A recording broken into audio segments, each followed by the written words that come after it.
G8 hit 16, so Ambition, this is one of the more dangerous face checks he'll face today. Gorilla also caught for the flash. TP557 cancelled by the presence of Kube.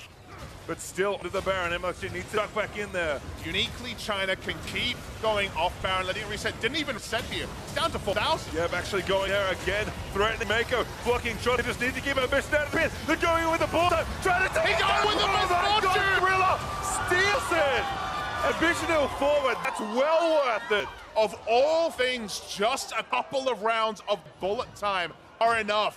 Ambition used his smite early, hoping that there would be no return frame for the smite from MLG to become true. He was right. It was a crapshoot in the end. It goes the way of Korea, and that's a Baron they would never have had access to because the setup to actually get Baron for Korea was getting basically a team fight ace.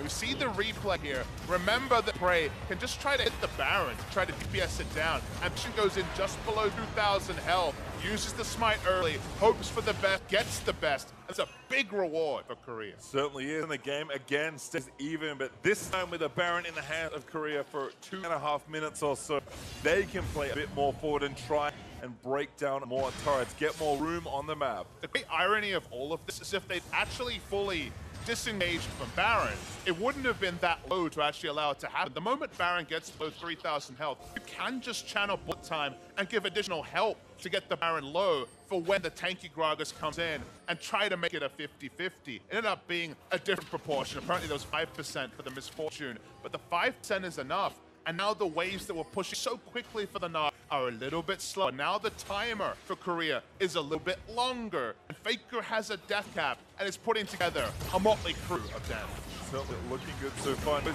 got to pull the carry. It's up nice and high. Gorilla done here. Nightfire looking for the scoop. Finds two. Gorilla does die there. Wallop in the night. Good as Ambition. Also looking to go down stage. How are they going to keep him alive? But looks like Kube up forever is going to fall.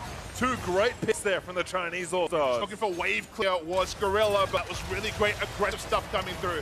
Race is trying to kill the minion wave. Knows he's not going to get any damage onto the champion reliably. Baker can keep that in range, but they're giving out an inhibitor here at minimum. Busted down real quick. MLG eats a little bit of poke here. Inhibitor though is going to go down. Faker maybe look for something, but probably too late on that flank. Instead, they concede the objective, and all of a sudden the pressure's flipped back around.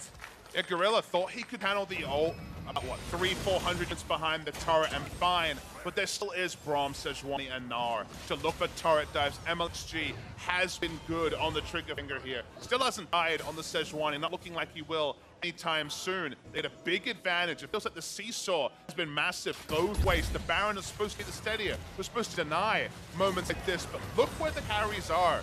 Jhin and the Azir are basically having a conversation in the mid lane while this turret dive happens. They lose the turret, they lose the maximum, and once Kube had looked at the taunt to try to save his misfortune, he was going to go down as well. Certainly was. Down 30 seconds left on this Baron with Supers pressuring that bottom lane. We have swapped initiative once again. Diana back on the front, but opened up another nice little gold lead themselves. Probably not that significant given we're already 30 minutes through, but about 4,000 backup is not bad, to say the least. And the mindset has to be discussed because the ability to shake off an endlessly frustrating Baron steal from the side of Korea and just look for the engage you know you can win requires a settled team, requires confidence in all the other members. If you're just a pickup team that came in with a day of scrims, 2 days of scrims, maybe no scrims, it's very different. But here, because they've had that extra time, it's good trust in the team, it's good trust in the process, and they do get a inhibitor even against the Baron. Looking good there. Again, the proactivity from this team has been just incredible to watch, honestly. You see Faker poking down the sideline, finally invested in a bit more safety as that QSS finished. Again, a lot of damage there from carries. Korea not short on teamfight options, but they need to live through a potential pick for that to happen, because especially if a carry gets tagged, they will not win any 4v5s easily. It's worth noting that, you know, he had a null magic mantle for a long time. he felt like he didn't have the latitude to actually finish it to spend 1250 gold on the QSS because he needs damage.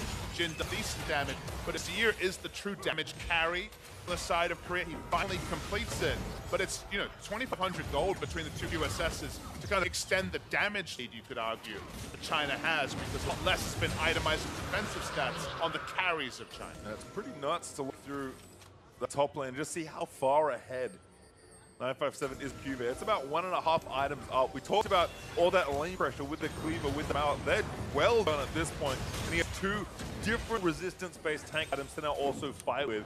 Cuvée is about 3,000 gold behind, and he needs to, you know, be there in the front line, saving people, dashing in with the ultimate. Gonna be a tough ask, because there's another one, and Bitch is gonna be the target. MLXG dropped a run interference, and the great old stuns Gorilla, and Corruption is gonna fall. Here comes 957. Scoop, silence down there as Ray is not going to live through the assault. A double kill for Uzi. Faker tag up as well, flashes and dies. This could be it.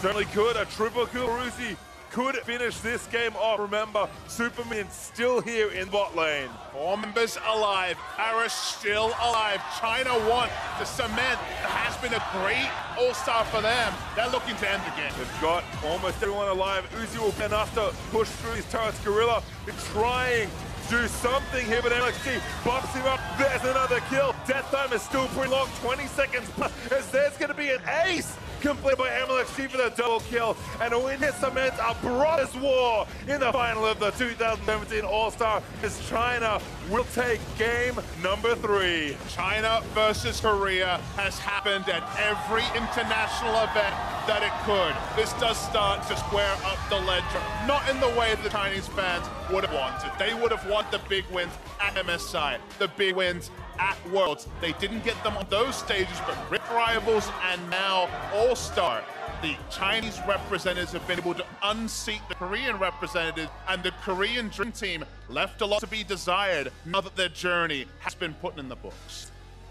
I mean, I think well said. They'll certainly take it. Any practice has to be good practice here. You have to think, okay, we've done it, you know, maybe these smaller tournaments, we've beaten them in kind of different ways. Rift Rivals had a very unique format, also obviously exceptionally unique as far as tournaments go, but at some point they're like, no, we did it. We could probably do it, and slowly but surely you build up that experience and confidence. And if I'm a Chinese fan, I think it's not what I wanted, but it's a start. It certainly is. They're coming from a couple of years they certainly weren't too proud of that came to international success. This is still an international success of a different regard. And I have to say that on balance of play, the Chinese squad was far superior to that of Korea. A cheeky Baron steal extended this game further than you might have imagined. Game 2 was a bit of a crapshoot either way, and I think China should hold their heads high, because the thing that differentiated China to Korea to me the most is that China knew what they were good at, trusted in the process, and were consistent, whereas Korea kept drafting, scaling, and then losing the game before the scaling ever took effect. Yep, big thumbs up there from Maker right at the end. A fun best of 3. But trying to emerge victorious and push themselves to the final. Big smiles across the All-Star team, and well-deserved, certainly. It'll be a good time, though, to take a moment and just realize how fun this event has been. I mean, that game 2 happens almost nowhere else, you have to think, but it ended in the most fun way possible to give us that final game. And look, everyone defines fun differently, but this is the fun series I wanted. I wanted these true titans, these 10 stars, to react and actually hit a best of 3, both of them really looking to push each other. And we saw the best and worst of both teams as this went on. We've still got best of 1s. We've had pentakills, we've had everything. It's been a different All-Star, but this series in particular was high level.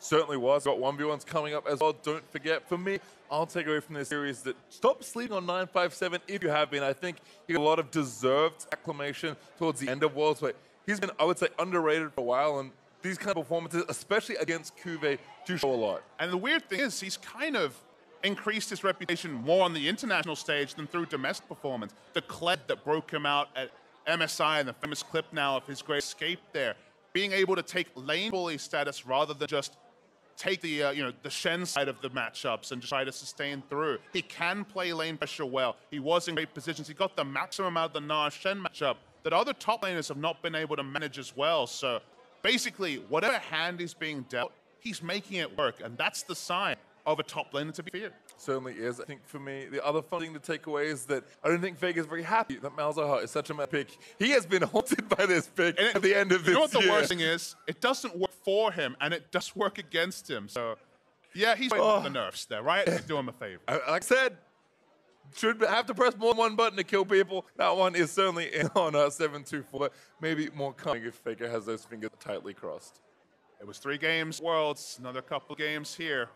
Malzahar, the true kryptonite for Faker. Maybe our fun stat to track will have to be Faker's win rate against career win rate versus not Malzahar. high. It's not high. It's recently really bad, as it turns out. I mean, I think still, like, on that note, yes, that's a bit of fun, but the simplicity of, like, hey, I can press buttons, we can initiate, it works. When you, like you said, when you're a pickup team, keep it simple, stupid, and that was kept nice and simple. But they were the reliable pickup team. They were the pickup team that put in the extra hours for All-Star, and some people will look at that and wonder why, but performances like this and what they mean for the Chinese fans and what it might mean the next time you face against 2 out of this team, 1 out of this team. There will be another matchup between a representative of this China team and an assortment of the Korean teams that are represented. They are Korea's best teams, Samsung, Longzhu, and SKT. We'll see them battle again next year, and they've got a win show for it, even if it's in a different scenario. Yep, don't worry too much. We've still got Prey and Uzi up as well in the 1v1s, but for on that roller coaster over series, let's send it over to Shox and the LPL mid laner. Thank you very much, guys, and joined here by Xie. After the LPL takes down the Korean All-Stars and a fantastic performance from the LPL mid laner, so Xie, what was the key to taking down that Korean All-Star team today? 所以第一个问题想问一下你战胜韩国的关键是什么？关键是我们5个人都发挥的特别出色，所以才能赢下韩国队。I think all 5 members on the team play really well. That's the reason why we beat Korea. Well, it's actually really cool to see how you guys with this all-star team are seemingly gelling so well, like you've played together for years. How would you say the team atmosphere is for now, and how are you able to put on such a great performance with this mixed team? 就感觉中国队的配合非常好，其实上打很久比赛。那么想问一下你，为什么这次中国队能气氛是怎么样的？为什么配合能这么好？大家平时都玩得比较开，然后打比赛上默契就会更好了。So I think all the members on the team are really mesh well together. We have a lot of fun outside the game, so that's why we're so good inside the game. Well, it definitely looks like it, and on top of that, even though we're in the NALCS arena, all of the crowd seems to be LPL fans. How has that helped you get a lot of energy in the studio here? 就虽然我们现在在北美的场馆，但是觉得现场有特别多的 LPL 粉丝，想问一下你现在有什么样的感受？虽然是在北美打比赛，但给我感觉就是在 LPL 主场一样。然后就感觉因为有这么多主场优势，所以我们才能赢下比赛，有这一个原因。So even though we're currently in LCS, but I feel like this is an LPL home court, which gives me a lot of energy to win all the games. Well, it seems like it. We'll see what happens tomorrow in the final. Congratulations. Fantastic stuff here from Xie and LPL so far. Back over to you guys. Thank you, Shox. CA feels like he's playing on home turf here in the NALCS studios based on, I mean, the volume that the crowd can reach when an LPL And team. you guys import everything anyway, so I guess Import the crowd. so you can import him now. We just brought 300 of them back with us from Worlds. We're like, here you go, watch All Stars as well. But hey, China does it 2-1 over Korea. That man there that we just saw interviewed, tasked with dealing with Faker's Azir, goes back to the Malzahar to do it. Just as Kobe predicted. Yeah, and just pressing that R button worked really well. And the thing is Korea had so many opportunities that they could have denied the Malzahar. It was, I think, last pick or second last rotation from the LPL squad, and it had such great success in game number 1. It's been so strong throughout the tournament that, again, I have to look at a big drafting blunder, it feels, from the Korean squad. A little disrespect, maybe saying we can deal with it. We have Azir, long range, it's going to be fine. Again, when you're playing at All-Stars and there is less coordination, point and click suppression, even better, to keep forcing play. They force so many things around the mid lane when he's playing Malzahar. So tomorrow, that's going to be a huge pick. Yeah, they were super good at playing around it. And one of the things of them, you know, putting the extra time in before coming here, having the boot camp, and working towards that coordination has really shown up, given them the edge, and it's going to be a very exciting final. On the topic of the mid lane, I know you had some thought on Azir and the runes picked up by Faker here this time around. Okay, so Faker's pretty interesting. I was going through his solo queue, and he doesn't do what is it? What is that? Precision tree. Precision? He actually has the domination tree about 30 to 40% of the time, because most people value the attack speed on Azir. And what he does is he'll kind of bounce around between kind of cheap shot, taste of blood, and sudden impact, depending on what his composition is. So if he's with someone like a Jarvan, who's going to be a wombo combo, he's going to go for sudden impact, because he wants to team up with that wombo combo and get the added benefit of those stats. If he's with someone like Sejuani, who's providing a lot of CC at the slow, he'll go for the cheap shot so he can get the extra damage there on the impaired movement speed. And then, of course, he'll always take zombie ward. So I think it's very interesting because it feels like 99% of the Azirs are just in the precision tree for their secondary rune, but Faker is starting to mix it up and really play with the domination tree. And outside of the runes itself, we saw Faker working his butt off in that game to try and pull it back into their favor. And again, much like Game 2, there are a couple moments within this game where it almost went back into Korea's favor. I mean, that Baron being one of them. Faker's been working overtime for a couple months now. And it has been a little bit rough for him. Yeah, his whole lifetime really has been about just dragging other people with him up the mountain to success. But here we have the post-game breakdown. Rather, China getting the better of Korea here. 2-1, going to be moving on to our 5v5 finals tomorrow. Best of 5. So going to be an even longer series in that sense up against the LMS. Yeah, and LMS undefeated so far during the tournament. I think a lot of their members have actually been performing at a very high level. And they look as coordinated as the LPL team right now. So it's actually going to be super fun to see what kind of level they will play at. Like, will it be super action-packed and just kills everywhere? Or will it actually be a very high-level game?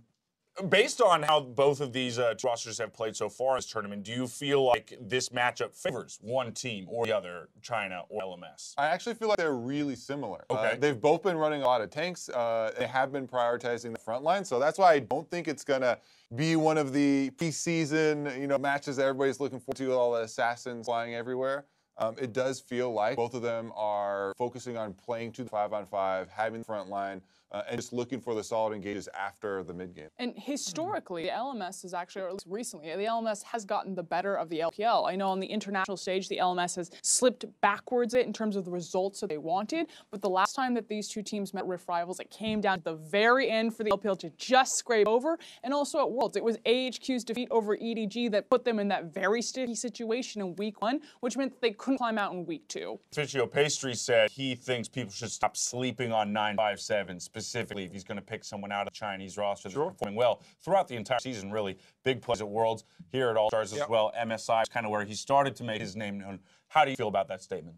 I think 957 has proven he's the best performing Chinese top laner at the moment. I think the fact that he's actually very flexible in what he's doing. We've seen him play just pure tanks. We've seen him actually things like Kled, and now as well, where he can be a split pusher. And I like the fact he's a bit of a playmaker from the top lane without being just a pure carry who needs everyone to gank for him. So it actually makes it very easy to play with him, at least from what we've seen now from 957 during Worlds, and of course also All-Star. Actually reminds me a lot of Juve in terms of the versatility and flexibility of that playstyle. In the LPL, there's so many dominating top lanes with that carry trend. You with the Flandre, we have the Shy, and he's just kind of like this dual-edged sword where he doesn't get the spotlight because he's on a team with Mystic, but he's putting in so much work for his team. And I think he's going to be an advantage for the LPL team tomorrow. And I also think that the bot lane is going to be an advantage for them. And so, seeing as the first statement got a reaction, while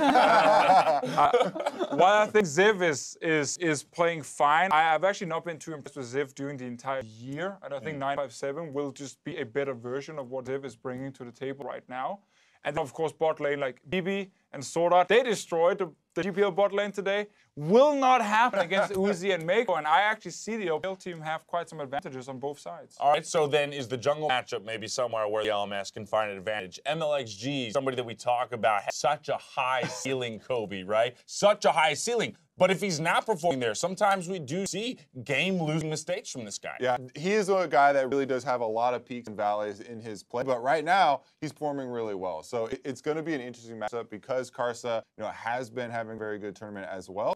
I actually was really impressed with Ziv in this tournament, and it has been a lot of tank play, but also on the Gnar, he was able to completely negate Soaz. I know you probably blocked that game out of your memory. He's not played as 957 yet. That's going to be the real challenge. I mean, 957 hasn't played against Ziv yet either. That's not going to be the challenge at all. Do you want to weigh in on this, the top lane matchup?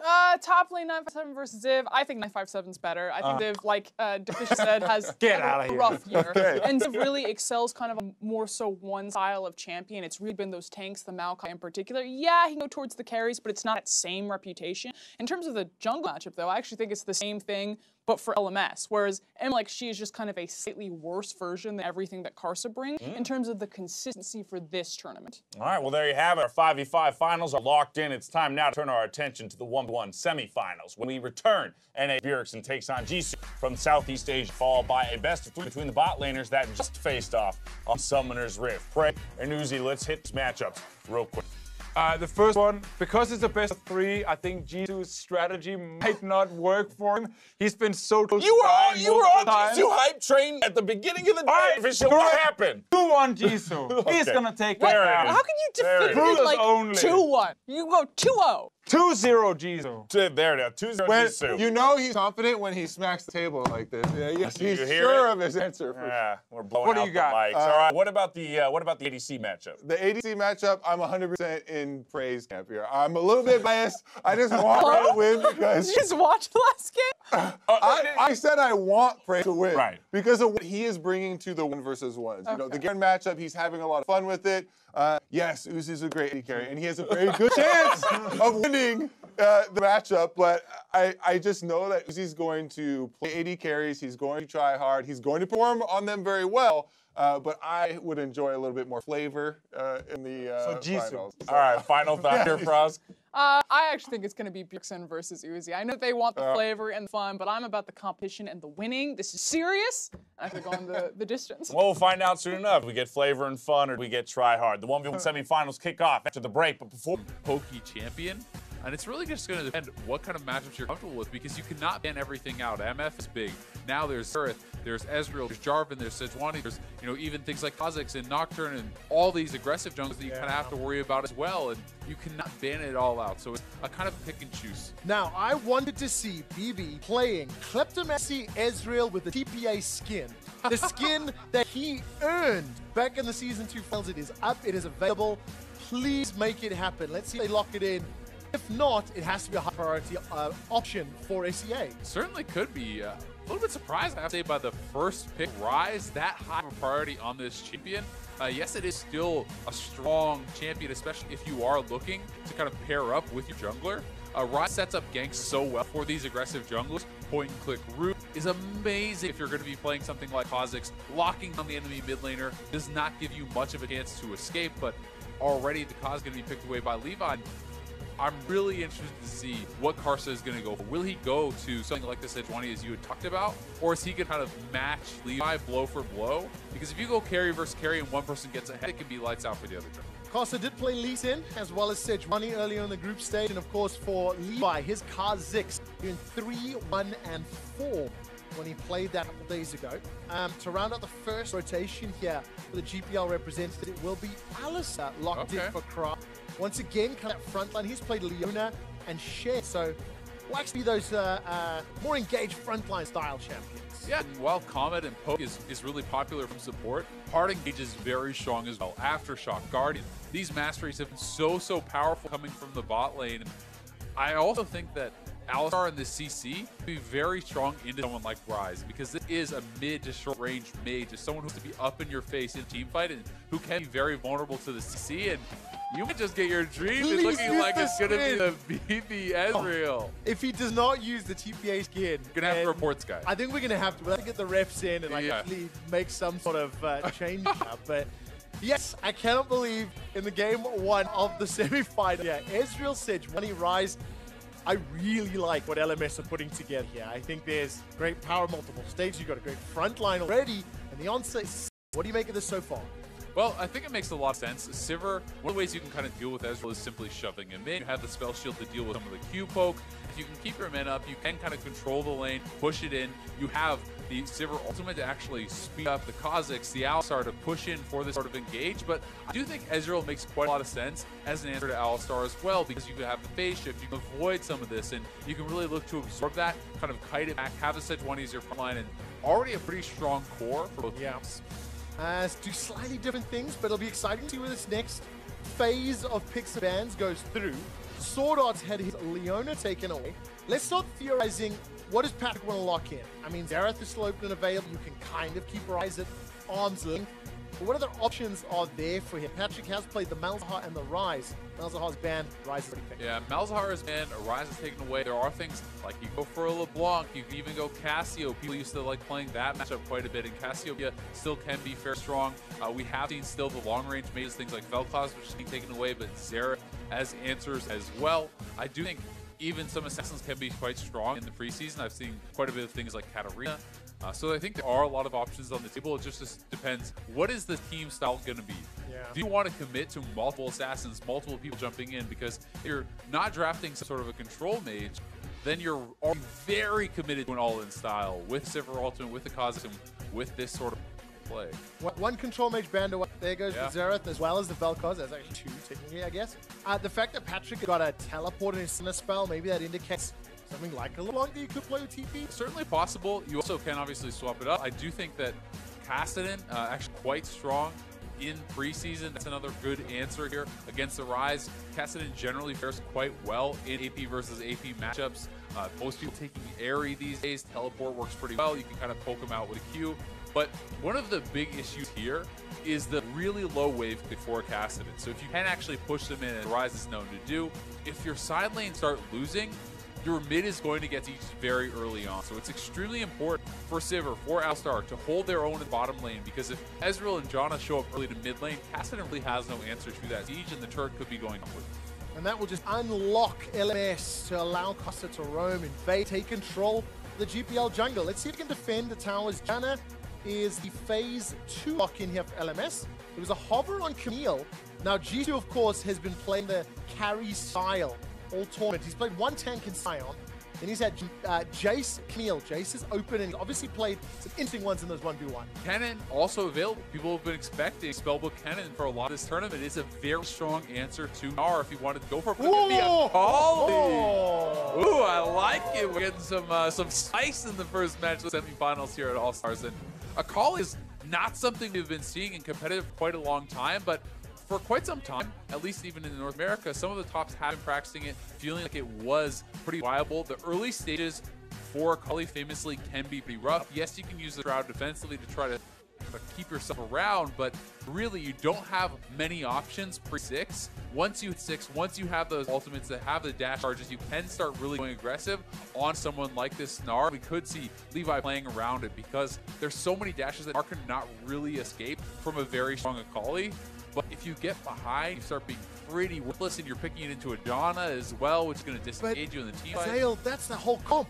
Yeah. Kassadin, Kha'Zix, Akali, Sivir. If you get behind on those champions, you're done, though. I mean, it's triple assassins with speed up and an engage, right? Like, this is very heavily go in. But they also have ways to win through split push. Kassadin and Akali 1-3-1. You have a relatively strong 3-man squad who can hold mid lane with the Sivir wave there. Yes. So I think they have actually thought through a lot of the options. I will say, though, as far as a straight-up 5v5, unless SEA is very far ahead, the LMS comp is just way too solid. I don't think that you can beat that team in a straight-up 5-5. I think you have to spread the map. I think you have to get this. And it's going to be so difficult dealing with this Janna. If everything has to jump in and they use the dashes, and Janna's like, get dunked, mate. Saw how powerful Janna was at Worlds. Let's see whether or not LMS Sword Art can use it to the same effect. Ladies and gentlemen, it's LMS taking on Southeast Asia and the GPL. Go ham or go home. It's TPA yes, in, baby. I got exactly what I wanted when I heard VV was voted in. TPA, Ezreal skin with Kleptomancy. Yes. All right, let's see how this works out now. This is going to be very, very interesting. So certainly super aggressive masteries when you're looking at SEA. Double electrocutes, domination for both Levi and Jisoo. We do have Patrick actually deciding to take Comet. So that is a bit more atypical, but you still can hit confirm with your E because that is slow onto the Ryze, which will allow you to get that down. But I do think a lot of this is going to be about how the early game goes for SEA. You have very little safe wave clear outside of the Sivir, so if you do fall behind, if Kali and the cast are getting sieged on, it's going to be bad. But at the same time, if you can get going and get out to those side lanes as the assassins, one of the best champions from the jungle to actually assist in that split push is the Kha'Zix. Because if anyone tries to come and 1v1 you, the Kha'Zix can be right there. You knock them down. Let's start taking turrets. All right, Levi versus Casa then. Let's keep our eyes. That was our featured matchup coming into it and see what impact they can have. Obviously, Levi's going to have slightly more options in the early game, as you've mentioned, Zale. And we saw how powerful that stealth can be over the last 2 days. Defensive starts here. Both squads, I mean, BB's pushing up in that minion line. Going to have a couple extra seconds. Yeah. Won't really do a whole lot yet to change the impact. We'll see if Dantes and Car actually miss any CS by the time they get here. So what they're trying to do here, it looks like in the bot lane, is just get a really early push going. If you can actually zone them off the mini wave, then it's so much more annoying playing against this Ezreal, because as you can see, Dantes and Kra are going to kind of have to sit back. Alistar doesn't really have much to add at level 1 until you're getting level 2, level 3. You really can't do a lot. So they're trying to maintain the push, shove them under turret, and try to poke out your opponents under that turret. If Sivir and Alistar can control wave, though, you can negate a lot of that. So that's why it was so important for them to really just be sitting here in lane and get that early push. All right, we'll keep an eye on the next few minutes then. See whether or not the plan works out. Already the race to level 2 heavily favors BB. Sword off, Dantes and Kra paying a lot of respect. Not even an XP range for these last few minutes. Yeah, this is actually pretty interesting too. So Sword Art is starting Spell Thief and W. There are some builds where you actually go pretty heavily into AP Janna. If you're actually getting an early Frostfang, you can max W for the harass. And he is playing Airy, but you can go even more extreme with Comet to hit from that. But look at the damage. It's actually pretty high. People don't consider Janna to be one of those aggressive champions, but we're playing against someone who cannot retaliate. You can actually go for these W maxes and see what you can get done in lane. I like that. Ranged into melee. If they can't hit back, just keep slapping them. Why are you hitting yourself? Why are you hitting yourself? Definitely the older brother, younger brother discussion continues in game. Ooh, Levi's got to run because the collapse is coming in from Ziv and Fofo's coming up. Permafrost from Casa bought a lot of time. Leap over the wall, follow through with the flash and the leap. Levi continues to run. Here comes Fofo. Double buff available. Fofo not going to pick up first blood because it's Ziv that does with a boomerang. And Levi getting pretty aggressive there, but with both of your lanes being pushed in, you can't get out on the map like that. You can't be that far up, and the collapse comes in. Yeah, it cost him some summoners, but that's double buffs on Anar, which is going to make it really tough now for Jisoo in the top lane. It was already tough with Akali in the early game. Now we have to deal with Mininar with red and blue buff. We'll keep an eye on how he farms in the next sort of 5 or so minutes. But as it stands, the wave, a little in Ziv's favor, is he's just going to use that Mark of the Assassin to farm. Yeah, here it is again. So Karsa already knows that Levi is around there because he sees the scuttle.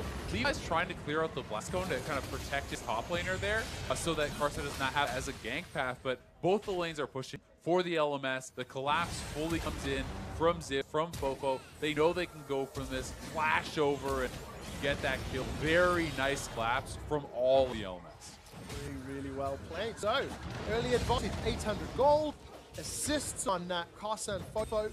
It cost a number of summer spells, so if Levi can find an opportunity, it'll be good. He's forced to run though, gets that scuttle grab before leaping to safety. There's no further follow-up after that. Yeah, definitely not. And it is one of the kind of limiting factors when you're playing this aggressive jungler. You want to be out there, you want to be doing stuff. If your lanes are losing, it's sometimes hard to actually be aggressive. You can't really get in the face of the Sejuani, even if you feel like you can win the duel. So that's something that is kind of working against them. Yeah, you really need that support. If you're going to be playing either in the enemy jungle or, as you say, picking the fight.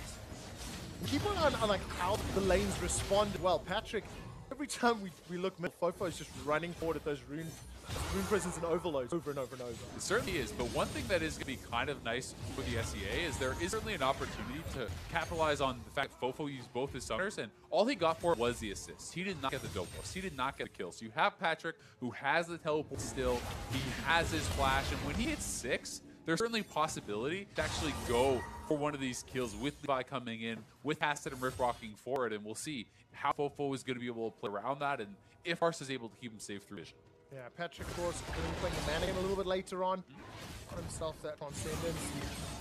More and more frequently, Fofo keeps spamming out those Connets, gets Patrick down, 250 HP. Flash not available, remember. Fofo can't chase any further. Would have been risky, and Patrick farming relatively well, but he stays alive. It seemed like Fofo kind of underestimated how much damage he was going to do. He was actually stepping backwards, and then, I mean, he might have had Patrick with one more auto, one more E. Would have been very close. Patrick does stay alive, still has his TP, and He's actually going to kind of greed it out, push one more wave. This is pretty risky, but he does have wards on both sides, so he's feeling comfortable that Karsa is not around. And, we'll be able to get a pretty nice buy here. Has a good CS advantage, and that is something that is really working well for SEA. You've also got to give credit to Jisoo, who, despite the fact that Gnar got double buffs, and he's in a melee versus range matchup with a weak early game on this champion, he's pretty well even on CS once he picks these up. Yeah, we haven't seen any of the trading patterns here, so whether or not Ziv was being super aggro or not. But like you said, all kudos to Jisoo rather. He's come back into lanes that Hex Revolver and gonna dash forward already with that Shadow Dance. Got himself a couple of sacks. Crescent Slash out. One more R. Forces the flash away from Ziv, and you've got to respect that damage. Exactly, and that's what I was talking about in Shape Select.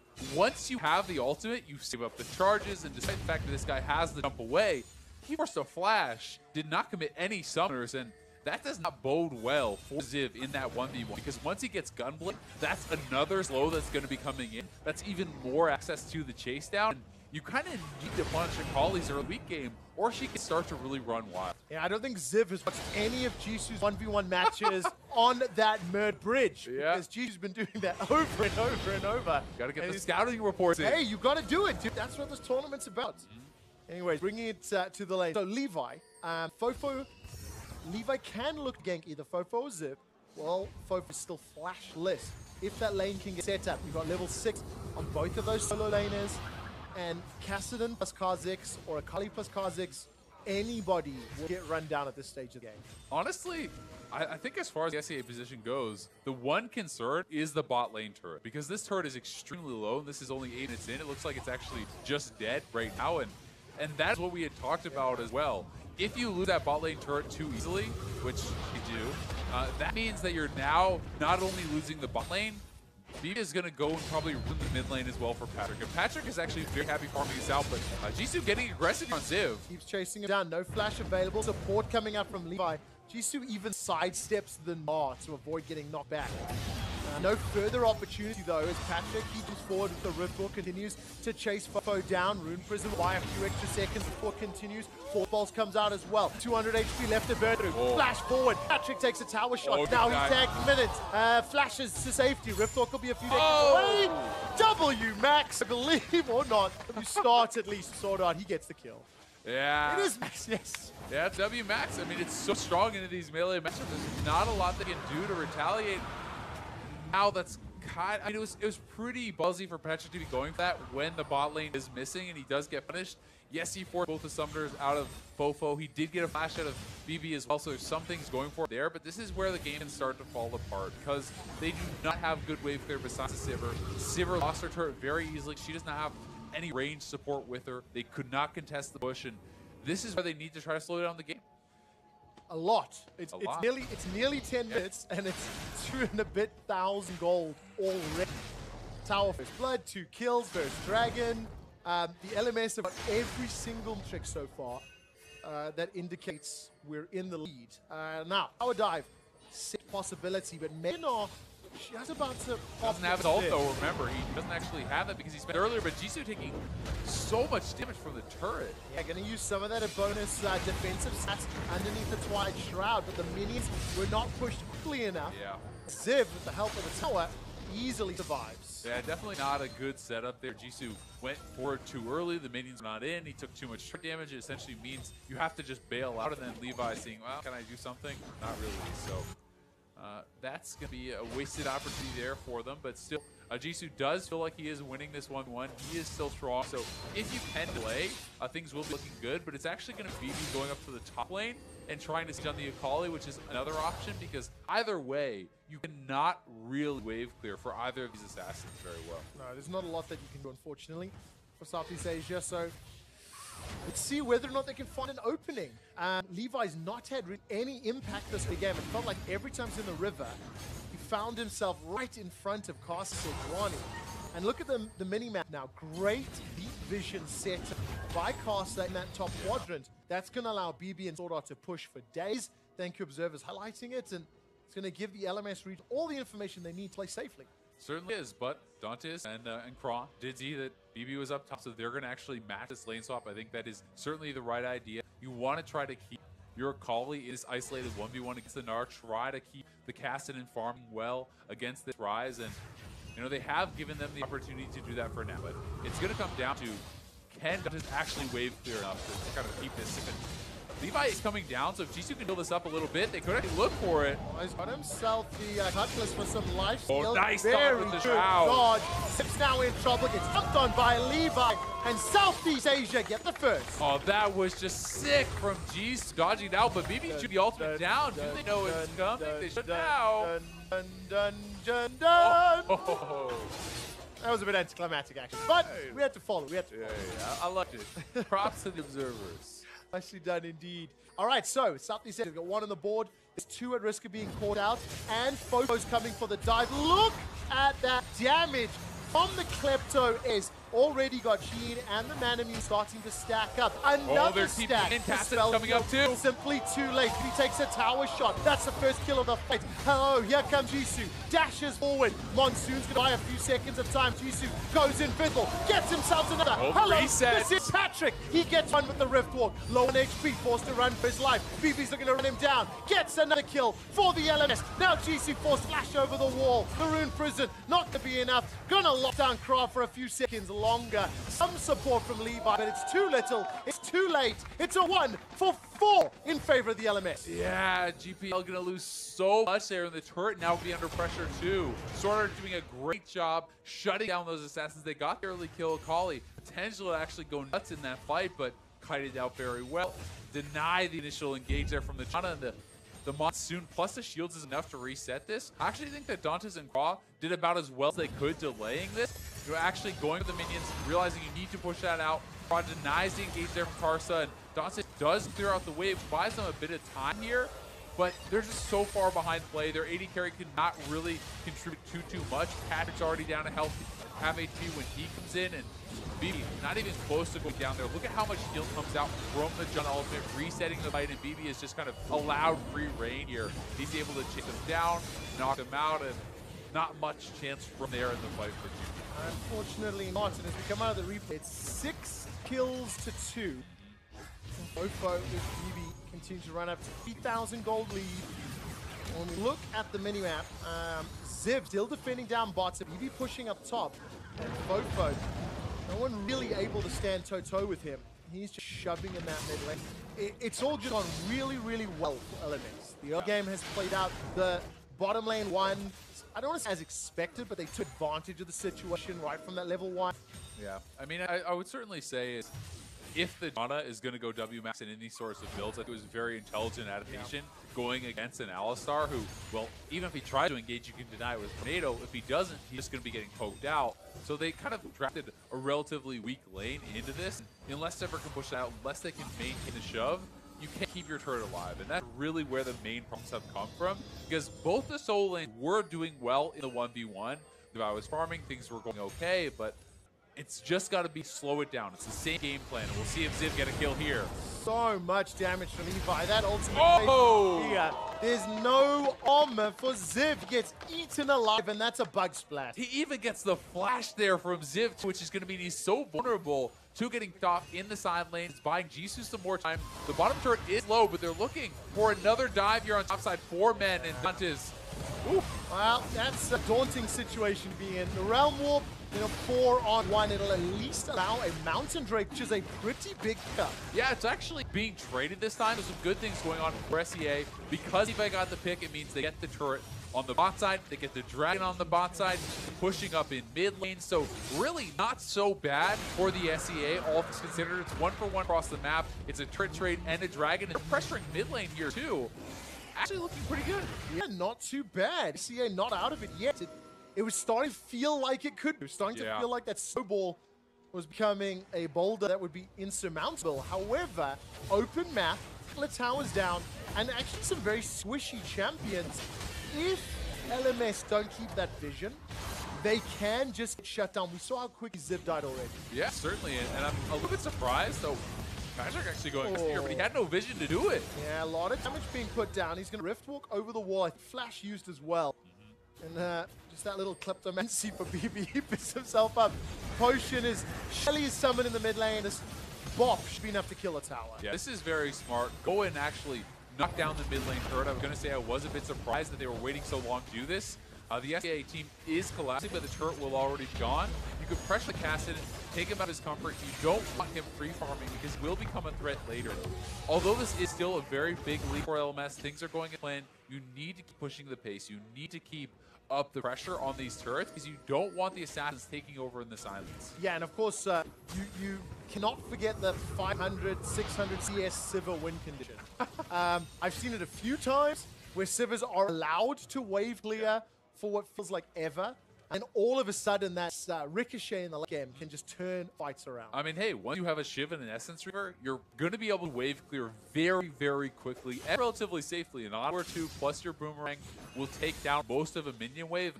It's not just a Sivir win condition this time around because Kassadin, hyper-scaling champion, Kha'Zix, if you're spreading the map, has so much potential to catch someone out and assassinate them. So they do have to make sure that they're being very cognizant. They have to keep their vision up, and I would say LMS has done a fantastic job of that so far, but if you ever get caught off guard, you can die instantly. Especially with a Dusk Blade of Drakthar side of Levi as well as Warrior Enchant. Looking at the rest of the optimization here, nothing too surprising. Tankiness being built for Karsa, a little bit of a mix here for Ziv.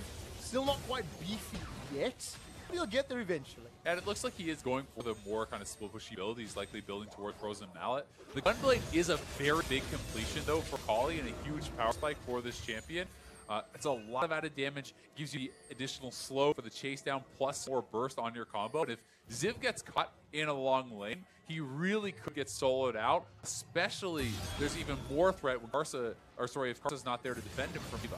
Do you feel like split push build for Ziv's Gnar is the right choice against this group of assassins? We'll maybe go back to a moment or two as Patrick is now forced to defend against a two-man stack of LMS. You look in the jungle, BB and Sword Art are also making their way up. So again, the map kind of splits and Two-Shot Barrage used just to slow down Jisoo.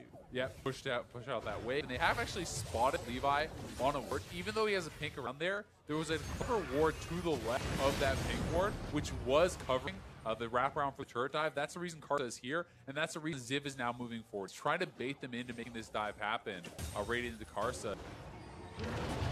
See if they can make it happen. He's going aggressive. He is indeed, uses that Twilight Shroud to escape. Managed to find Levi, who's level 11, got that secondary upgrade, and has used it already. He's making his way now back into this bottom lane. They're really looking for a kill, Azael. Yep, this is what you have to do. This is the way that they can win. You're not looking for a 5-5 against the Janna, against the Sejuani. You want to get picks. You want to snowball the game in the side lanes. That's how you delay the team. That's how you take objectives. You can't just bait and 5v5. You need to get a kill, spread the map, pressure turrets, and that's what CA is looking to do.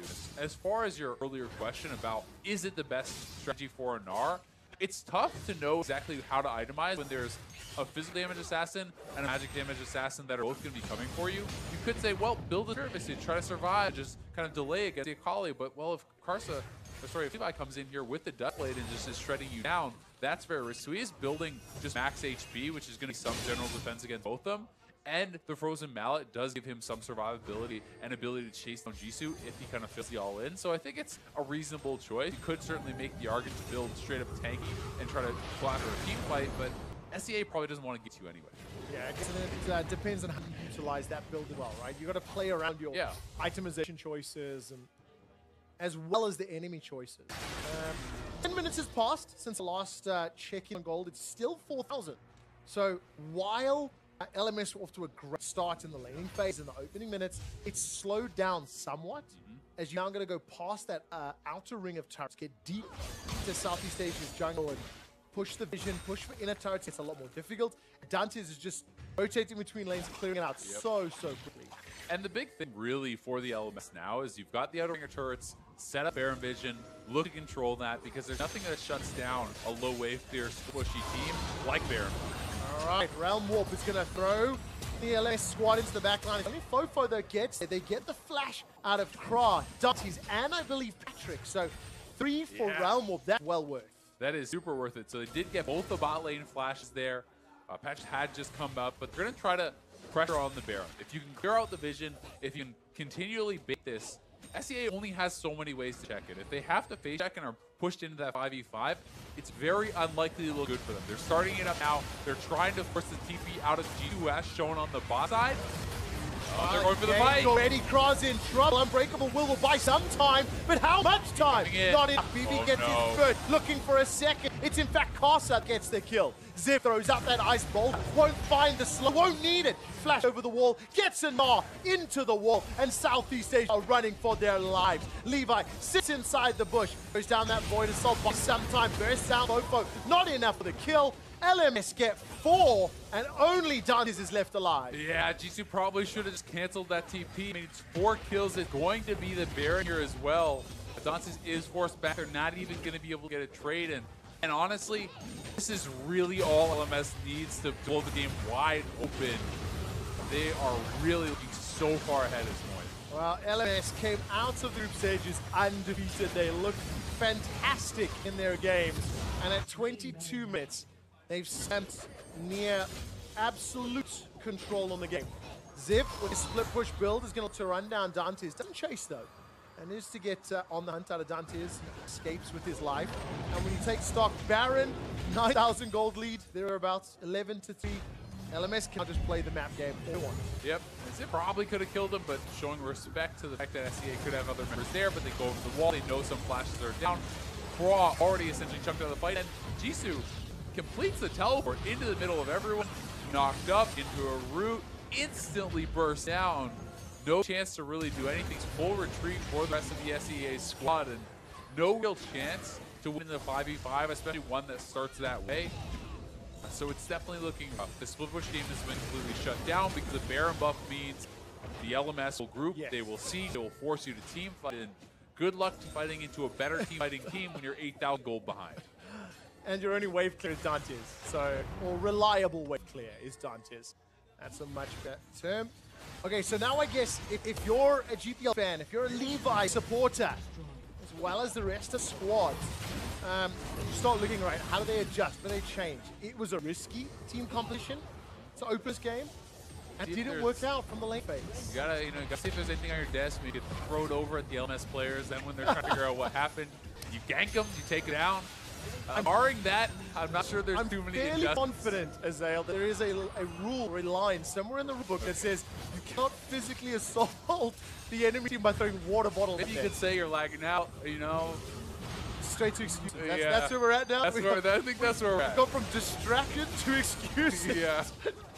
SEA have lost the inhibitor mid lane, and look at that, by the way. One single Q with Duskblade, as well as Iceborne Gauntlet and a fully stacked Mirror Mana. BB chunks down about 40% of Patrick's health. Yeah. That's difficult. Yeah, it feels bad.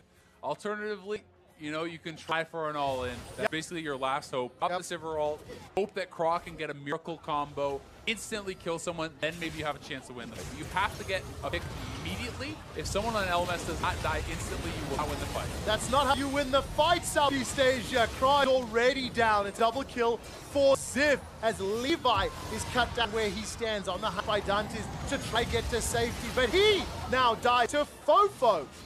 Where is the rest of Southeast Asia? Jisoo's trying to pull the wave ever so slightly. Ziv hops over the wall. You can't hop far enough to chase recall, my friend. LMS just going to push you with these super minions. This looks to be game 1. Yeah, this does to be game 1. It was a cool strategy coming out of SEA, but if you fall behind, it's going to look rough. Maybe a little too much greed in the laning phase of trying to get engaged and trying to survive and trying to draft all these assassins, but LMS with a beautiful game, controlling it start to finish. Flawless performance from the LMS. BB leads the way with his TPA, Kleptomancy Ezreal. The rest of the LMS squad as big brothers in the region strike down GPL 1-0.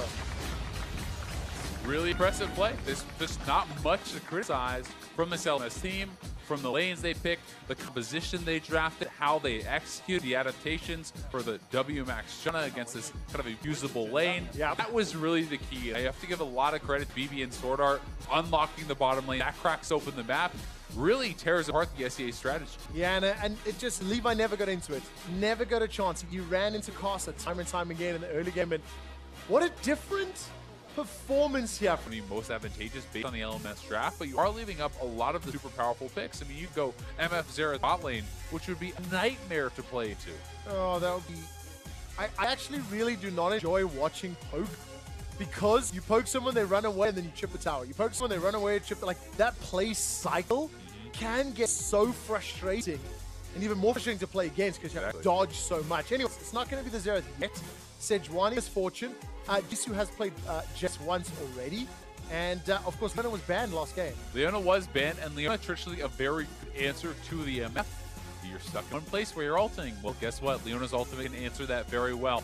But because you have this as either a support or AD carry, you can flex around a little bit if you do actually see Leona locked in. It's not going to be that choice. It is going to be Levi back on the Nidalee, and we did see some Glacial Augment Nidalee. There are certainly a couple different options you can go for runes on this character. And yet another aggressive pick here for Levi. Well, there's a line I didn't think we'd say. Aggressive pick, Levi? You don't say. But you did talk a lot about the Rise and how, you know, it was such a high price for Fofo. It's stolen away this time around. We've already seen the Hover of Azir. It's not banned.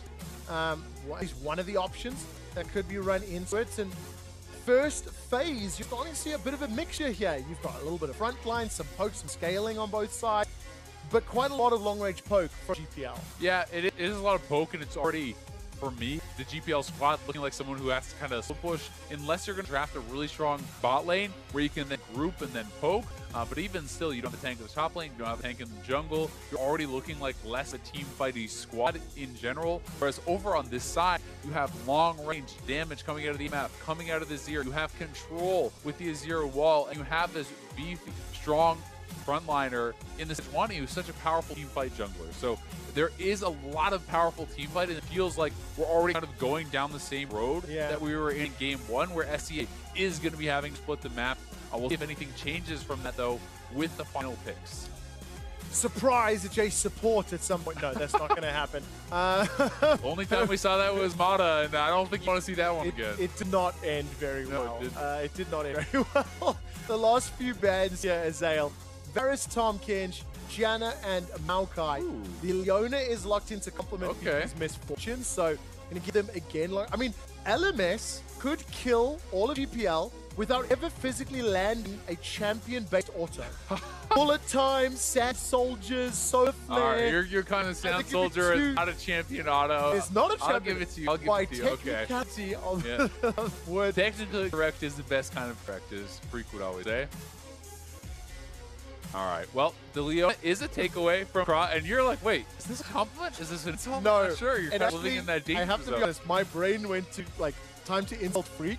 And I was like, no, this is not appropriate. Here. He's not here. He can't defend himself. So I stalled. I didn't have anything to say, Zale, because I had nothing nice to say. You still obviously didn't have nothing to say because you're just kind of vamping there. Vamping. We're going back to the picks and bans. Tristana, we got game going on here. And Alistar. What do you think? This bottom lane. It's another Alistar for Kra. It is another Alistar. Took away the Leona. I think it can work pretty well into the Leona specifically, and you also do have a CC to actually answer, try to disrupt the MF ultimate. You have some dive to try to get back in this Azir and maybe put him in a position where you can take him down. The headbutt works pretty well into the Zenith Blade. You actually buffer your headbutt. You can knock the Leona away as she's trying to win. So there are some cool answers there. This is going to be a Sion as the lock-in, though. And Sion, you think, well, you're probably going to get poked out. You're probably going to get bullied very hard by the Jace, which can happen. But Sion with Comet actually can match up pretty well against some of these ranged champions. You can go for things like an earlier Glacial Shroud, like a Catalyst, getting a lot of mana, a lot of CDR, and you can go for an Emax, and if you consistently hit that, you can fight back quite well against Jace, even in the early stages. And Jisoo did play this. He went 1, 2, and 13 when he played that champion earlier. And we'll keep our eyes on him and whether or not he can get that poke. I like the GPL squad here. They don't want to swap, so everybody locked in their own respective champion. Screw strategy and blind pick and baiting. Let's see how this comp works, because, like you said, I think higher complexity maybe on the GPL side when you've already got communication challenges, and let's see what they can do. Yeah, I mean, it feels like a very similar composition. I will say it's maybe not quite as risky because you have some more wave flare coming out of the Rise. You still have wave flare in your AD carry. But that being said, you have a split sheet type top. You have an aggressive jungler, whereas LMS is drafting essentially 3 frontliners and 2 high DPS people. These are not complicated positions to run. It is very simple, and honestly, for a tournament where you have just come together, where you don't have a lot of practice and complexity, it's probably an easier and smarter composition to run. But we'll have to see if SEA can spread the map. If you get ahead, you can certain group, you can poke, you can siege that way with the Tristana, the Jace, the Nidalee. But if they fall behind again, could be pretty tough to deal with the triple frontline composition. Well, just don't fall behind. That's simple. Come Easy. on, gents. I want to see a deciding game. I want a game 3. So I'm putting on my GPL hat this game, and let's see what Southeasia can do. LMS somewhat grouping towards the top here. At least Swordart has made his way alongside Karsa and Ziv. It looks more defensive than really any sort of invade. Obviously against a Nidalee who can get up to some shenanigans in the early game. Yeah, definitely some interesting choices in the masteries again here as well. Comet Scion, something I had talked about. First time I saw that was Kespa Cup, but it is something that's relatively common now. We're also seeing press the attack on Jace, which I think is pretty atypical. Most Jace players I see are still running Airy, kind of more consistent poke, because generally speaking, it's hard to get those 3 hits off on the Jace. You can use your W for the auto speed up, but then you're kind of committing to a pretty long trade. We'll see how effective Jisoo is going to be able to be. I would say in the later stages of the game, especially if you're building for the 1v1, like Black Keever, Bork, this sort of thing, it's going to be stronger against the Scion, and likewise, Dantis doing press the attack here too. He's not opting for something more defensive. I suppose when you've got Scion, Sejuani, Leona, fairly tanky melee champions, Jisoo maybe reckoning, he'll get the time, but will he be able to judge that as the game plays out, right? And see where he can get that effectiveness up and running, and Levi once again, their special augments. Exactly. The slow is going to allow you to kind of have some additional, I won't say CC, kind of control and chase to be able to kind of run people down. If you can get ahead, this can be extremely powerful. And he's also going for the magical boots, and that does give you 10 additional moves. So that in combination with the glacial augment can be very powerful. All right, take a look at the already here. Javelin toss already. Flash forward from Levi. Flash forward from Patrick for first blood. And Levi stamps down authority to start game 2. Very nice. And first blood going over there to Patrick, which is really going to help him out get the early tier going. And that's the power sometimes of this Rise in the early game. The gang assist can be so powerful. And of course, Flash and Heal used there by Fofo. Already summon a spell blown. Jisoo looks like he's been tagged as likely by a couple of spells. That Roar of the Slayer, maybe poking him down somewhat. But here's a replay of that point and click route from Patrick. Here it is again. Patrick, as soon as you get level 2, you rank up the stun, guarantees the spear to land. Once you're hit by that, it's basically all over. Really nicely done by Levi and Patrick to commit that. They get both the summoners. In the top lane, as you said, I mean, Jisoo had been getting hit by a lot of comets, and if you're losing early on, if you fall behind a tank as a split pusher like Ace, it becomes almost impossible to push him out, because if you get such effective itemization with Bramble Vest, with Caps, and a Levi trying to come in here and see what he can get done. All right, Javelin Toss will tag Ziv. Soul Furnace Shield buys just a little bit of time, but he holds on to the flash. No real follow-up there from Jisoo, so it's just Hoken buying them control here. It's time for Jisoo. Exactly. He's trying to put on a little bit of pressure, come top, threaten a little bit, try to even out that health a little bit. Jisoo is still behind. Karsa is farming. They're going to try to knock Sword Art into turret. Oh, very nice. Sword Art with Zenith Blade makes his way to safety. No follow-up from Dantes and Cross. There's a big minion wave to fight into, and they don't get the kill. Yeah, Karsa is down here. They could actually look for the dive, very likely going to go for it. Dantes doesn't have his flash either, so that was blown by the bot lane. Oh, very problematic here for DPL. Also not yet spot. Keep your eyes for any potential double up, and Sword Art is running Ignite. So if Cross sticks around, it could be tickets for him. And this is a flash on Leona. There's no flash available on Tristana. You hit a comet with BB, you flash forward, you look for it. While Kra might decide to go in. It's the headbutt. The pulp has knocked Sword Art under the tower. The explosive dot comes up. Kra forced to flash for his life. Dantes was ticking down from the Ignite. Southeast Asia, they survived. They live to fight another day. Battle's not yet over. I think just enough mana for a double up. If BB can find the right angle, that could be not after that heal. Yeah, and he does have mana flow ban, so he is going to be able to stick around to get that mana back. He's trying to grab the back minions there. When you keep the range minions low, you always threaten the execute double up, which gets bonus damage. You can kill the first target you're hitting. So you're kind of forcing your opponent's hand on where they can position. That's corralling them for the make it rain. Here comes Levi. Once again, really trying to show LMS who wears the pants and forces the flash from Ziv. Yeah, but honestly, when Levi is giving so much attention up there, and Jace is basically even on farm against the tank, things are not boding well, and Patrick has no flash. No, he does. Gets a good rune down the shield as well from the rune's passive. Oh, nice Insta cleanse! There was no lag there, and Patrick looks away. Patrick with the Captain Jack cleanse. So nicely done to get out of there. That was actually beautiful. I thought he was dead to rights. I was convinced he was. Well, like I said, you just gotta one-up me, don't you? Look at the moves. Look at the moves. Manage play. to make it work. That. Hey, look, Southeast Asia, they're opening up game too well. They got first blood. They fended off all of Caster's pressure. Bottom lane survived. The mid lane survived. Yeah. Now, almost everybody's summon spell list is one flash for Jisoo. But the next few minutes can slow down. They can take this composition to a great position. Certainly. I think at the same time, you're still facing a better team fighting team, and I'm always going to be concerned about a Jace who's not smashing lane. If playing a Jace into a tank, you need to be dominating lane. If you are not, you're just full stop, you're less worth anything. Like, you're just not going to contribute a lot to this fight because it's so hard to really find the shot class on these targets in the backline when there's 3 tanks in the front line. You don't really spread them down that easily out there, so you have to win split push. If you can't do that, you can't really do much. Still time for Southeast Asia. What do you make of Ziv itemization here? It's himself a little stopwatch. Let's see with that. He's going to be making his way sooner or later. Patrick get knocked under the tower, takes 1 tower shot. Shield buys some time, and that Realm War keeps him alive. Continue to run away from those Sand Soldiers, but that was very well played with the ultimate and that rune shield he was able to pick up. Yeah, pretty cute, and he's going to be able to get out, pick up the fruit, and be pretty healthy here. But as far as the stopwatch does deny a lot of things like early dives. If you're getting poked out, if you are losing lane, that's a way that you can really fall behind if you get dove, and that does give you the additional playmaking. Oh my god, that damage. You still can actually build it into some pretty useful items later in the game. We'll keep an eye on when Ziv decides to use his one-time stopwatch. Stop this down. Patrick's going to run forward.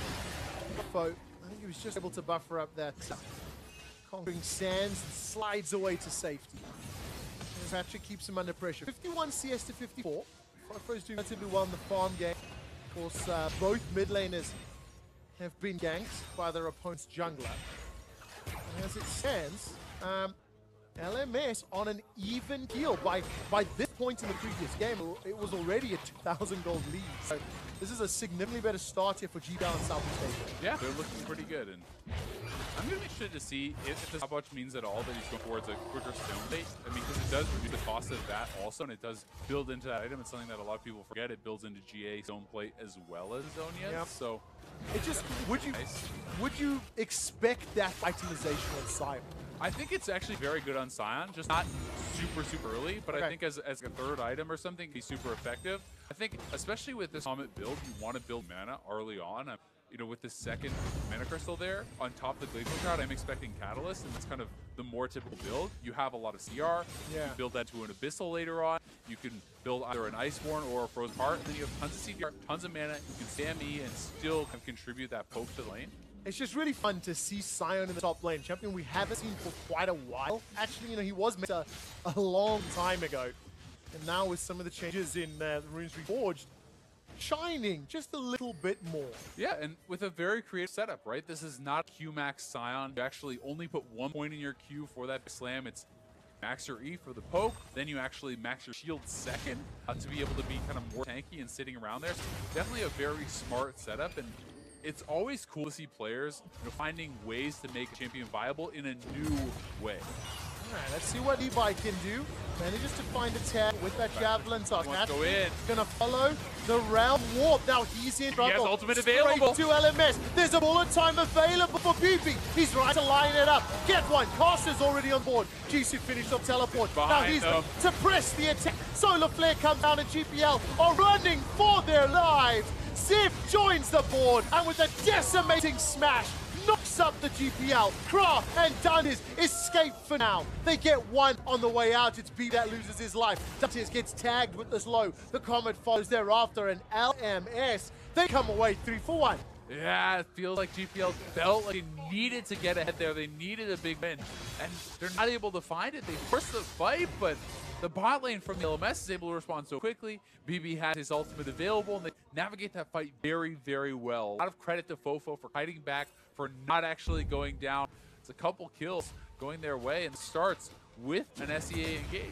They feel like they found Sword Art out, but he's able to flash back. He's a relatively tanky member, and honestly, the class is just going to come in faster from the LMS. BB is already here. Dante's still quite far away if you're actually tracking him in the bot lane. He's just now getting up where he can enter the fight, and BB has already taken some down, so despite the fact that he does get caught, does get burst down later on, the fight is already over. The fight is in full retreat. It just felt like both teams were ready for the engage, and LMS had tighter net. Their team fight was significantly better. Just managed to make that work. Really well played LMS, take a 1,000 gold lead. Yeah, it's just not really a chase you could afford to make when the proximity of the bot lane is so much closer for BB and Sword Art. You're going to have BB getting up there. It's not like they found the 8 carry. They found Aleem, who's a very tanky member. Again, Patrick maybe getting caught here. Has the indeed. That's a good interrupt from Kra, buying some time. Levi doesn't really want to be in the thick of things. He's starting to back away. Kra now needs to run for his life. The Javelin shot runs a little bit low. It's a close charge, not going to be enough. It is enough. I did not see that coming. Now Dante's forced to rocket jump over the wall. Sword Art can't follow with the Zenith Blade. Kra gets shut down inside the jungle. Again, a sloppy exchange. It's a 1 for 2.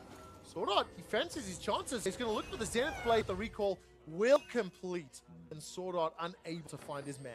Yep, he's going to be able to get out of there. So does survive, and thankfully it's a kill going over to Dantes, which is really an important member. You can see Jisoo is building purely for that 1v1. He's actually rushing a Blade of the Rune King.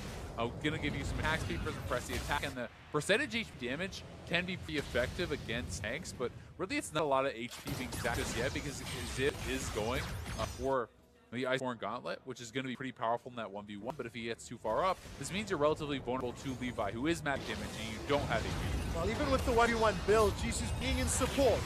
Levi gets a tag, and Ziv is just going to curve around the corner.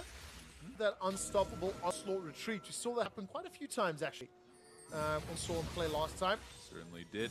The Dragon that's on the map right now with the Infernal up would actually be so nice for the GPL because you have such a damage-heavy squad. Basically, everyone on this team except Alistar is going to get a lot out of it. It's obviously still good for the LMS, but with 3 tanks, not building a lot of AP or AD, and it's not going to be as big a deal for them.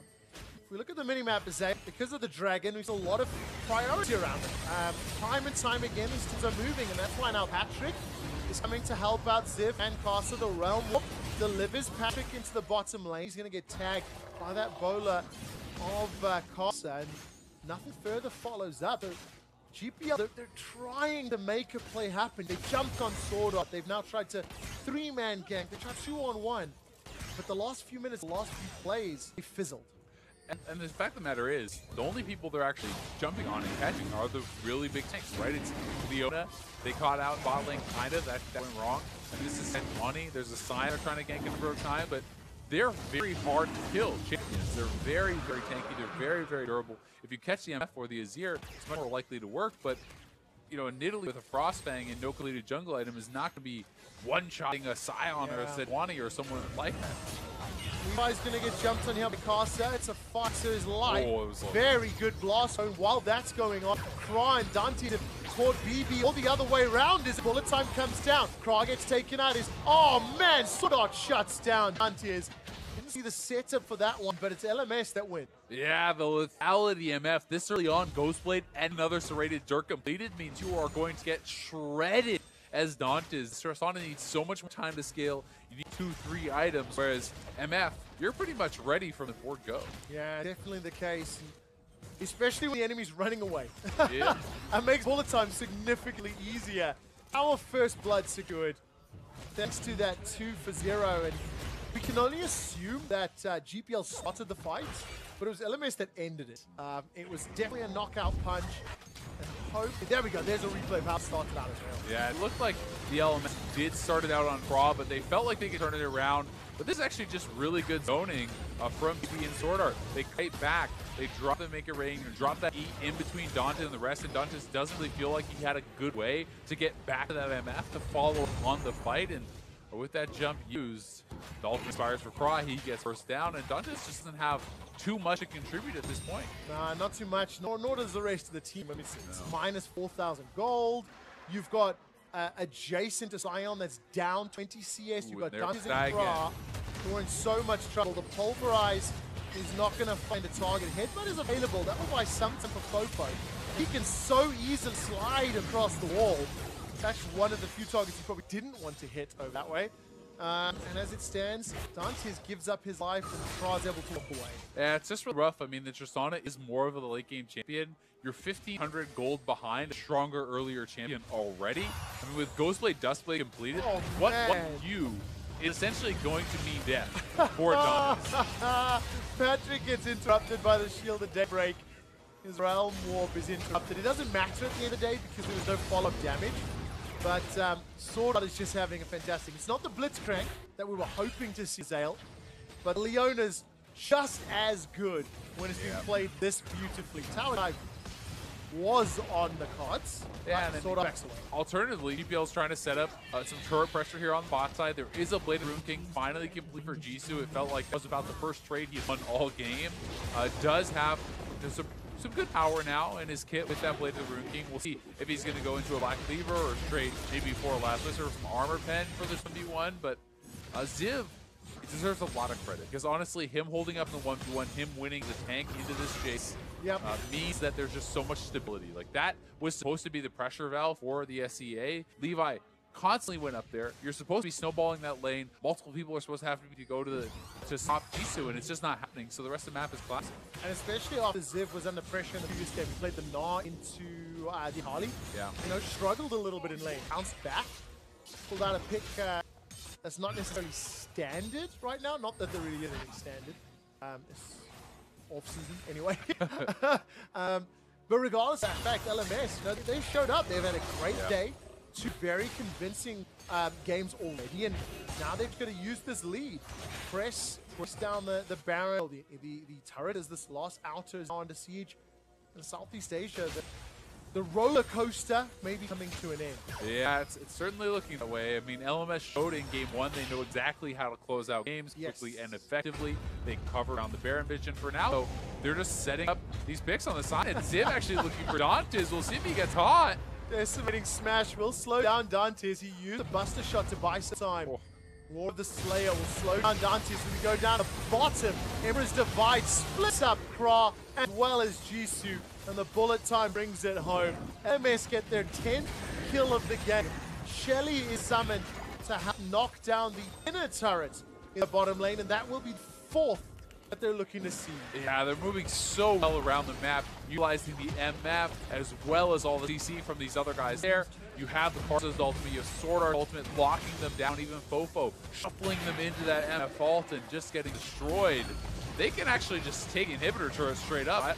I don't think there's anything to worry about it. SEA wants to take a pick, they're going to lose. Yeah, they're going to. Patrick gets caught by the Zenith Blade and he's dove, but the damage is interrupted. Craw doing some work on the back end, but it's a 7,000 gold deficit that GPL have to fight. Oh, Ziv is on the inhibitor, while Patrick's still running for his life. He shuts down Ziv. Zombie Ziv gets one back. Jisoo's taken down from beyond the grave, and that's where you use the stopwatch on the steps of the fountain. It opens up the base. Shelly takes down the inhibitor, and LMS make it out. It's not done yet though, as Fofo sends a Sand Soldier into Dante's face, and those javelins are flying wide. Levi cannot find his targets, and the LMS are looking to escape. Ziv popping the style watch. So that was fantastic. You gotta love it. They are in full control of the game, looking so dominant. Inhibitor already down, 320 minutes, but here is the dime again. The GPL trying to hold on. It was a really nice combo in the backline with Craw and Levi, but then it all starts to fall apart. Not enough damage. Ziv comes in. Watch this ultimate from Ziv. Flashes in 3, 3-man knockup with his ultimate there into the devastating smash, and does go down, but putting out so much damage from the good form, gets a kill, sets up his team, guarantee the inhibitor, and style and substance, Ziv has it all. From beyond the grave. Activatable item in Sion Hassel. Yeah. Why not? Love it. Man, okay, 7k gold. 20 minutes has just popped and there's already super minions to deal with in the bottom lane. And we started the day as talking about like big brother versus little brother. This feels pretty much how like, you know, my big brother, little brother fight goes. As Patrick is caught out, takes a couple of ultimates to the face, and despite surviving a few seconds longer, 3-on-1, he gets shut down. Yeah, and every time I look over at BB, his items are just getting scarier and scarier. This was looking like it could go Levi's way, but as he can just retreat, and they can be pressuring this Baron. I mean, they see Jisoo on the bottom side of the map. Yes, he has TP, but even if you TP in, how do you actually take the fight? The Baron looking like it's going to be gone before they even have a chance. All right, Jisoo's going to teleport in, and here comes Kra. Decides not to engage, in fact. Ziv gets tagged by yet another Javelin. So Kra locked out. The wall is closed. You can't get past those soldiers, and that's the 14th kill, plus Baron now. And Ziv, you're going to try chase down this. Nope, just push the wave. Set up for another siege. This doesn't look like all she wrote. I mean, this is the death push right here. If BB gets a decent ultimate with triple lethality essentially on his character, Dantes and Patrick are going to instantly die. So Levi, there's almost nothing they can do, and they're looking to shut out what is such a dominant series from the LMS. Yeah, 5-0. LMS have yet to drop the game. If they close this out, they will be advancing to All-Star Finals. They've looked fantastic so far. The inhibitor survived a couple seconds longer. Impact still alive. Oh my god, that ultimate! The bullet time destroys the GPL. Jisoo running for his life and will get shut down. GPL are aced. LMS are untouched. And before Baron can even time out, they're sieging the Nexus. Gigantic smiles on the side of the LMS squad as they decimate, destroy, and deconstruct the GBL. Welcome to the finals, LMS. 22-minute win, 2-0 for the LMS, 5-0 in the All-Stars tournament so far. They weren't even supposed to make it out of the groups. Here they are in finals looking dominant. They knocked down Korea in the group stage. They just decimated the GPL. And they are looking really, really good. I've casted games that have lasted longer than this series. I have probably cast all those games with you. Exactly. What a dominant performance. I mean, it just felt like LMS were level above the GPL team. Yeah, I mean, they had the answers, right? Every time it felt like they knew exactly how to respond to the curveballs that were throwing at them. They have the Nidalee pick, they have the Jace, they're trying to get the split push going. Ziv too solid in game 2. Yeah. In game 1, the bot lane, so standout for the LMS, able to rotate around the map, make these assassins be pretty ineffective. And they just had all the right answers, all the right moves, and really solid series. At all stages, the pick and ban, pick and power, and kind of leave him to his own devices. That means that an enemy jungle camp can be successful. Certainly Canada's misfortune, the final ban there for this particular champ select. I think a lot of these champions are probably taking those power picks off in the very early stage of the metagame, and there's Varus actually for Uzi, which is very early. Yeah, with the MF not available, that's been almost a go-to first pick. A pick freed up for Korea. The contested AD carry support flex pick and MF bend away. Makes sense to the Varus, but I'm sure Prey can just opt into the Jhin that has been super common for him and for this tournament. Can also look to other lanes to begin with. And Korea has been one of the few regions to still highly prize the Sejuani. Feels of the tank junglers, it still is going to be the big pick. Was at Worlds, even with the runes reforged, still very popular. The only other player we've really seen it is Karsa, who played it late into the tournament. So Ambition, of course, going to take a pick that he's well known for. One of the reasons why I still like Sejuani in the meta is that we know there's a lot of poke champions, a lot of champions with long range. The best way to deal with those is to engage, hard engage, but if you hard engage wrong, dive in as a Malphite, for example, there's no way out. You're going to die to focus damage on you. Sejuani doesn't have to commit to engage. Throws out the If it registers, yep, going in. If it doesn't, you look a bit silly, people laugh at you, but you get another cooldown in 2 minutes or so and get to do it again. So the fact that you don't have to hard commit, but you get hard engaged is why Sejuani is still a big prize. Yep, makes sense there. Is not the other pick, kind of a semi-tank there for Korea. Electrocute on the other side there for MLXG and his Jarvan and Tahm Kench. The talk of the town, unfortunately, is the third pick. And Gorilla was playing it at the start, and ever since then, his opponent number has taken it away. Doesn't want to deal that particular one. Does Miko, so trademark of his as well. Should mention from China, Taric, Alistar. These are the expected supports to be run into the Tahm Kench. Not expecting fans, and Faker will blind his famous Azir. I was in love with BDD's Azir at the Kesper Cup. Faker, a great Azir in his own right. It's great, especially with Xerath and Zoe both banned away, so some of the better matchups taken off. That's Rise, one of the bans taking that away from Xie. We'll see if another mid lane ban is to come. Definitely evolving matchup has been Rise. Has been winning the matchups against Azir more often than not. You could also ban away the Malzahar, which sounds strange. Traditionally, Azir was considered a very strong pick into Malzahar. Malzahar is that real big meta pick right now. That still, even with a struggling laning phase, can hold back in the suppression, be of high value. Have to ban it if you find yourself in the laning phase, and certainly Faker is known for that. We could see that double support mid. Could just be Taric, Alistar banned away on the blue side by China. Again, just continuing to constrict Gorilla Champ. Pull Shen ban for Korea. Kind of takes away some options there for the top side of 957, who's very good on the utility type champions. China though with one more ban. I have to think it is likely a support, but clearly some discussion here with exactly what pick they want to take away. Yeah, expecting Alistar, anything else would be a surprise. And Braum That's a surprise. I mean, there is hope, right? Varus is there, also might be putting the hand a little bit and say, we want to go for some more long range. Not a surprise and meta, but still, big suggestion. I wonder if we'll see Vel'Koz on the blue side also because of the Braum ban and the good matchup into the Azir. Prey has been sticking with Comet only since the Kesper Cup started. He's been playing a lot of Comet AD carry. It was Ruler that was shining on Kalista, and that pick unavailable at Worlds. He re-emerged here. Yep, Prey will take it there again with some of those supports being taken off board. Maybe a little less potent, but Alistar is still available for Gorilla. We'll see what he takes as the final pick. It looks like that's where Korea want to line up this champ select. China though with 2 picks to finish here, and like you said, what do you do in the mid lane is probably the biggest question here.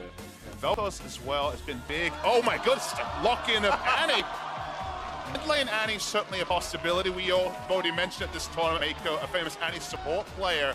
And then top lane makes sense. Look at mid lane Annie. I mean, who's a famous Annie mid lane player in China? It's actually Xie. He was an Annie one trick coming up through solo queue. I wonder what Faker makes of this. Annie doesn't have longest range. The Malzahar lock here. Throw things. All right, shenanigans. Top lane Tahm Kench could very much be the story. We're going to have to wait and see. Goes to straddle the line, just go for pure lane presence. I don't know what's going on here, but Kalista Thresh, anyone who played solo queue knows what this lane is all about. Not dying. Gorilla's like, you know what, Alistar's lane presence, not great. As it turns out, maybe just take something a little more robust. But certainly some mind games being played here in this very first draft. Gorilla, though, I think, again, just taking some time. No, actually, a late swap to Alistar once he engaged instead. The Rift Rivals special, and these two were the Rift Rivals finalists, China versus Korea, the Kalasar, as it's known as super hard engage, as Alistar you can play right and forward as possible, go from there. Okay, we're actually going way, way back, because you'll remember, Pastron, we passed this Looper when he was on RNG years ago, Masters 3 years ago, loved Annie into lane Gnar, and of all matchups he's bringing back was considered a counter pick in 2015. This is a love letter to you and I and our time in the LPL. I mean, it's Annie top lane versus Gnar. I mean, Annie from China is certainly a love letter to the time we used to cast. Would you like to remind the 99% of the people that haven't seen this before just how that went in the top lane? You know, it didn't go Annie's way. Everyone was super sure about it, and more often than not, the Gnar with long-range auto attack just disengaged, stayed back, and things weren't as pretty as it was on paper. You hit level 6, jungler comes, there's a lot of kill pressure on Minya, especially the Firefox. He's pulling one over on us. He's really opening up those 2015 notes from many tournaments ago and going for the old counter pick. Well, you know what? It's a best of 3, so might as well get one game in. You know, if you're going to steal a game, it's a good one to steal here. Annie top lane for 957. You and I stay away for years to cast together. We come together, and the first game, it's Annie versus Gnar. Could it be fate? Extra time? You know, it probably is. I hope Firefox knows that we're here and is at least doing us little fan service. Certainly for the LPL fans out in the audience, A lot of love here for them. Certainly some service throws. The support is amazing in the arena. Not that many people can fit in here, but we crammed them in to bring you what should be quite a spectacular best of 3. What a way to end our year, Papa Smithy. Shaking my head.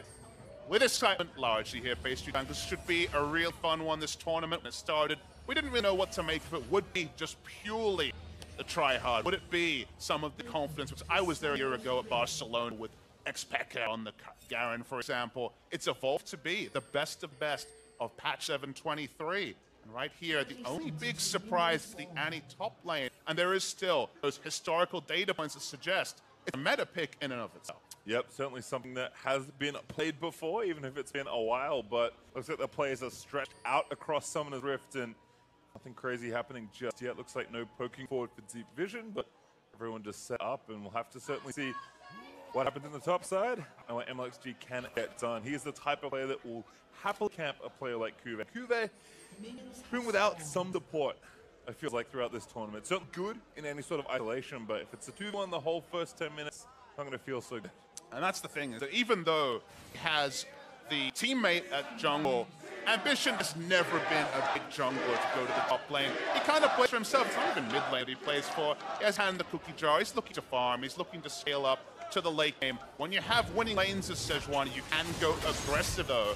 Doesn't necessarily have this in every area. Depending on how top lane goes, he may have a strong top side of the map, so he might look to play around there. They're all on their own. Well, we'll have to see, but looks like early jungle starts just have happened. Having a quick check-in with the runes. 957 was the first place I went, as you can imagine, and it's pretty standard, kind of all the sorcery stuff with Aerie, but X-Tech, Flash, Traption, and Cosmic Insight, Inspiration as its secondary with a very sneaky flash. As MLXG is already up to things here in mid lane, looking to flash forward, Faker flashes away. And exactly the trade you want to make if you're MLXG. This is the sort of matchup where you expect Faker to push up and harass the Malzahar, always pop the passive. Now his flash will be down, and until level 3 and having all skills, he won't be able to even have ability QE out, or WQE out.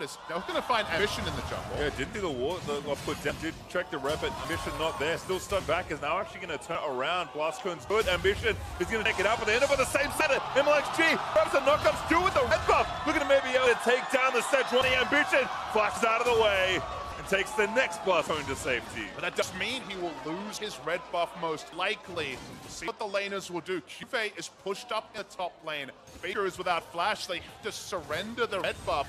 Controlled aggression from MLXG. We've seen a lot of people push up. Mike Young, for example, playing in the enemy jungle. But this was the right time for it. We'll take the red buff. We'll back away. Advantage time. I think just in isolation looks a little maniac, but a very nice move overall from MLXG. It's a nice pluck from Faker to push Uzi back to safety. Guardian gonna proc again, keeping Uzi nice and safe. Given how aggressive and forward he likes to play and is playing in the currently, I have to think it's a pretty nice pick to support him. And sometimes you forget that controlled aggression, smart aggression, that's the best way to play League of Legends. If you're playing aggressive and know for a fact, at least to a very high certainty, that the enemy's not there, pushing up is right, denying resources, creating map pressure is right. So when the timing is good, that is absolutely the right move from MLXG, and all Ambition do now is be that defensive Sejuani, farming, trying to avoid skirmishes, a different playstyle, very likely to delay his impact in the game.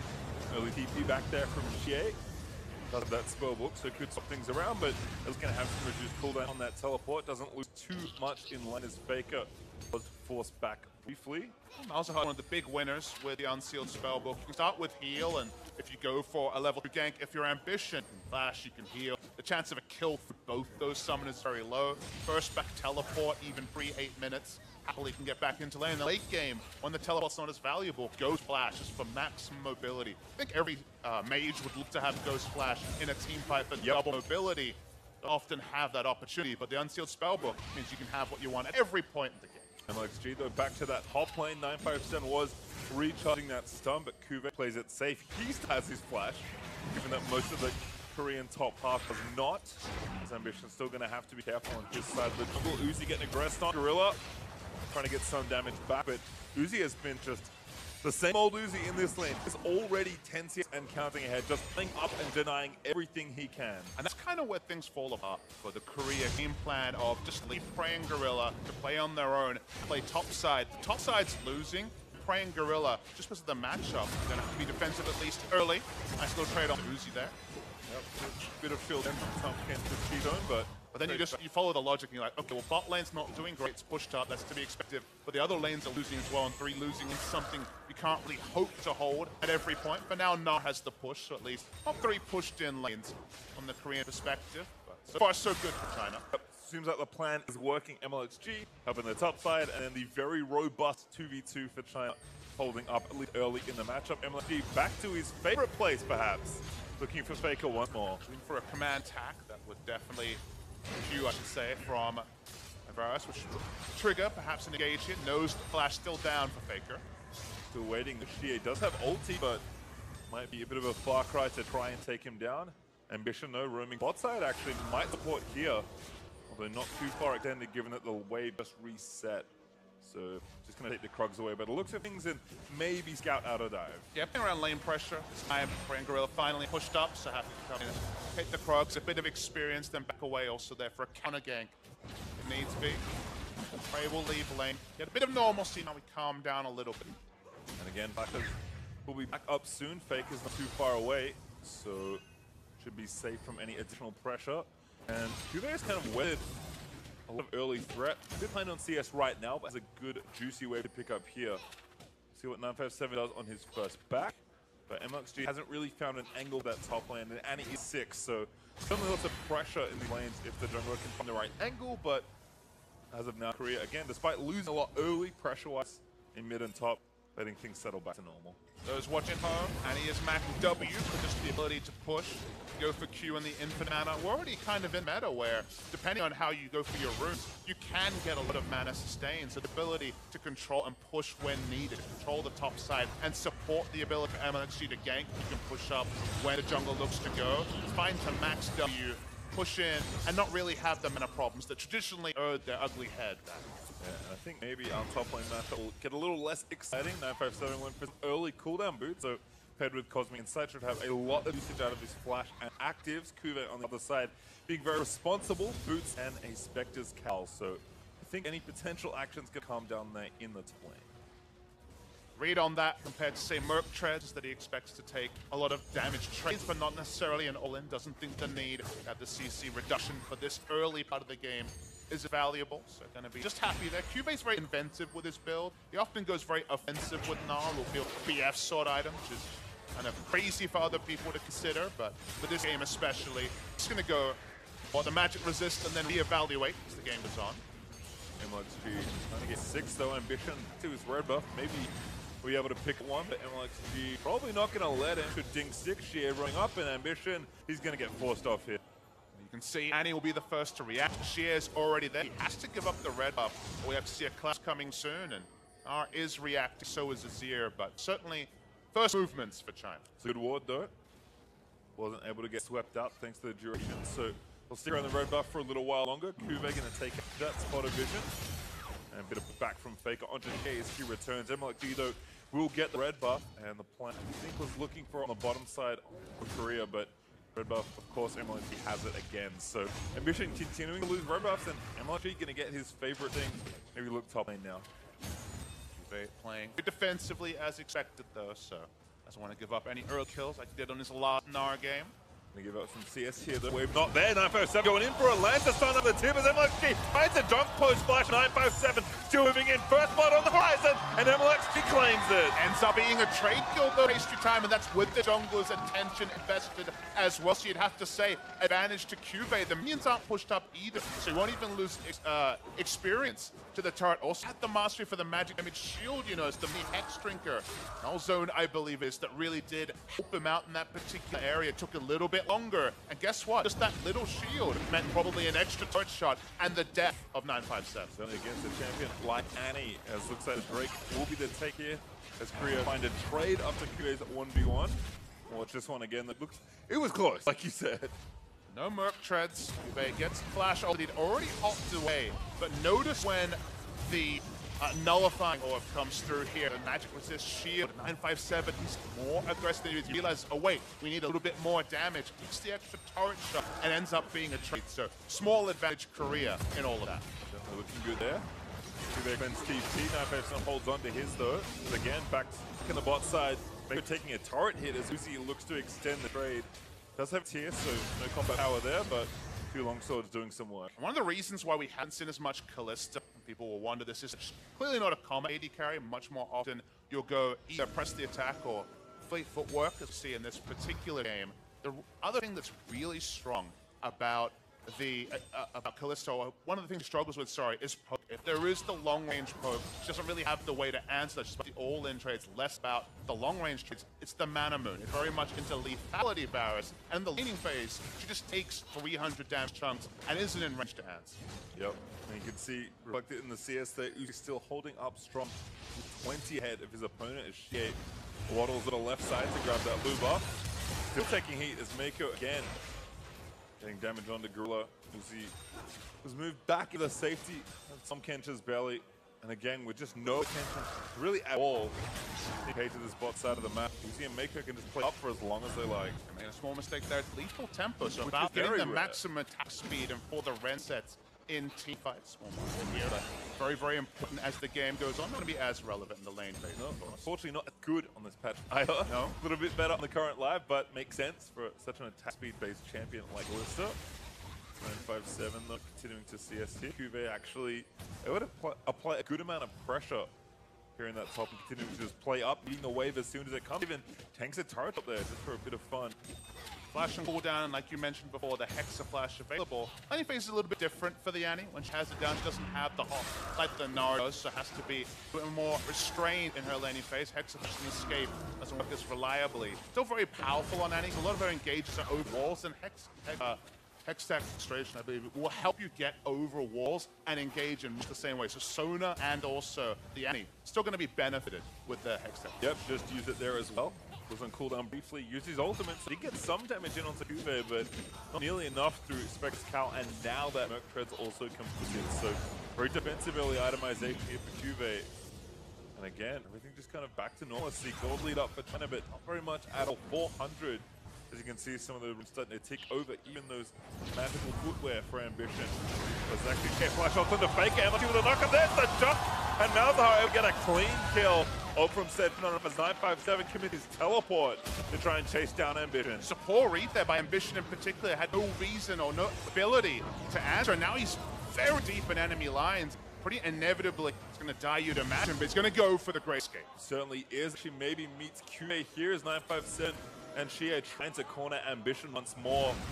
It's a 2v2 currently. It's going to be a little late. 957 with the blast over the wall, looking for the stun onto Ambition. Silence lands. 957, I think, just trying to zone him away. MLXG is here. Ambition, he's buying a lot of time, but not enough. Shie finally gets the kill. It's just a matter of time there, history time, the moment he dinked his head towards the enemy base, nowhere to escape to. Cuvee didn't have Mega Gnar, wasn't able to build up the rage as he made the transition to meet Ambition. Nothing he could do. We're going to see the replay.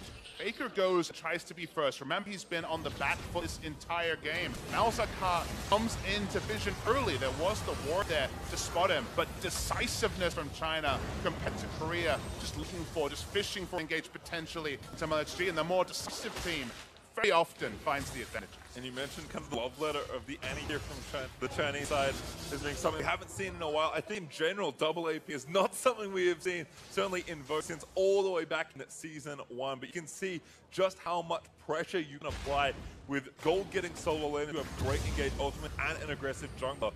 If China's plan is to play aggressive side with MLXG and just use your very strong, robust bot lane to ideally get ahead of your opponent, which is what has happened, moving around the map and just hunting down your opponent is the mid-game strategy. And you think about as the mid-game will develop, what will happen, and very clearly, the plan here is you get control ward advantage, you get ward supremacy around objective.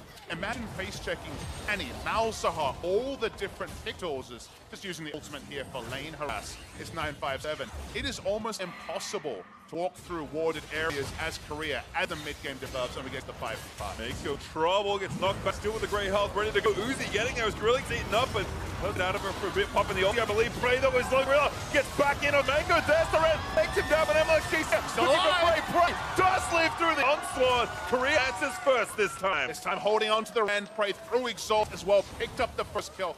casually hops over the Jarvan Cataclysm, stays alive, and it's the first bit of good news for Korea. Completed Blade of the Ruin, keep helping out there for Prey, and now a turret is also in their eye. Should be able to take it down. Demolisher from Gorilla will help out. Might need one more wave, but it's here right on time. Uzi cannot save us alone, so Korea can take that first turret gold. Though all the poking had happened in bot lane, the finished Blade of the Ruin King gave them a lot of options. Good read by Gorilla also. Used the headbutt.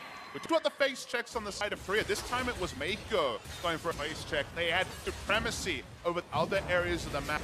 This time, they did not. And although Mako could use the Grey Health early, it's never really a good time to Grey Health against a Kalista. Certainly not. As again, Prey hopping around, just lives on the other side. Faker swoops in to collect the next kill on MLXG. Hopes are a little even, although another coming down. Royman from the top catch. Faker with a red ulti, but the silence is enough. Electrocution from MLXG takes down the Azir. Just enough damage. Faker had flash up. Probably would have lived if not for the final damage and the prize of the Infernal Dragon. Even bigger for China. That's a good prize. We'll be able to take that one down, finally evening up the Drake count here as the tower did not fall to Cuvée. 957, hoofing it back with those early cooldown boots as Prey might be caught out here. 2v3 though, and Bitten is down, but Prey a little low with no flash. MLXG joins to even up parity on the man count now. Chain of Corruption is going to steal the rest of them there. GA is also trying to roam down. Ambition tanking the front of the damage though, and that's going to call off the play. Able to get defensive flashes out even though they had a member in the base and also Gnar in the top lane pushing. So again, flash out there from LHG will relieve some pressure from Faker, who's got the brunt of it. We are so close to the precipice of what could be the biggest snowball moment in the game. Already outlined that if they get the control wards here, China, they will be able to take objective to control first the Rift Herald and then the Baron spawn very, very strongly. Vision close behind, or if the Vision's even, Kalista and Azir hitting 2 items, need no introduction. The team fight power at 2 items seems pretty strong for Korea if someone doesn't get blown up instantly. And so it feels like the game will swing wildly one way or the other, depending how the Vision really shakes out between the 17 and 20 minutes. And I think looking on the Chinese side, I'm so glad I mentioned double AP earlier, because we have a rush highlights for 957 as their first item. You kind of always want to help control AoE teamfights you're expecting to play with. 957 is really running it all the way back. Old school as Cuvée in mini form could be in a spot of bother, about to transform though. Should be safe. The big mechanic talk about there is the burn does AoE slow, is following Uzi. Oh, Uzi, goodbye. Prey takes him down. And now Mako going to run away, but there's no turret to get safety to GA there, but MSG with the dunk able to find it, and that was a successful dive. Mako though needs to pop that Grey Health. Knock up there. Random might not be in time, but I think there's enough space anyway. Mako just can't go anywhere. Prey collects his 3rd kill. Chase is insane from Alice. The moment he had E to add to his suite of CC, Chase is down to double kill. Extended there for Korea. Maybe he's even going to cheekily steal away the blue bus. Cascading advantages. It may be taken in top side, but bot side is now run by Korea. Should be traded soon as well. Top turret was so low for Cuvé's earlier pressure, and Ambition and Faker are looking to take down the mid turret as well, and even the score there. TP backside cancelled by the looks of things. Top does go down. MLXG maybe trying to force something. 957 actually did make it. Excuse me. Teleported in. Yeah, no ulti. I don't think this is the best idea. Prey could be caught in isolation, but he's away as well.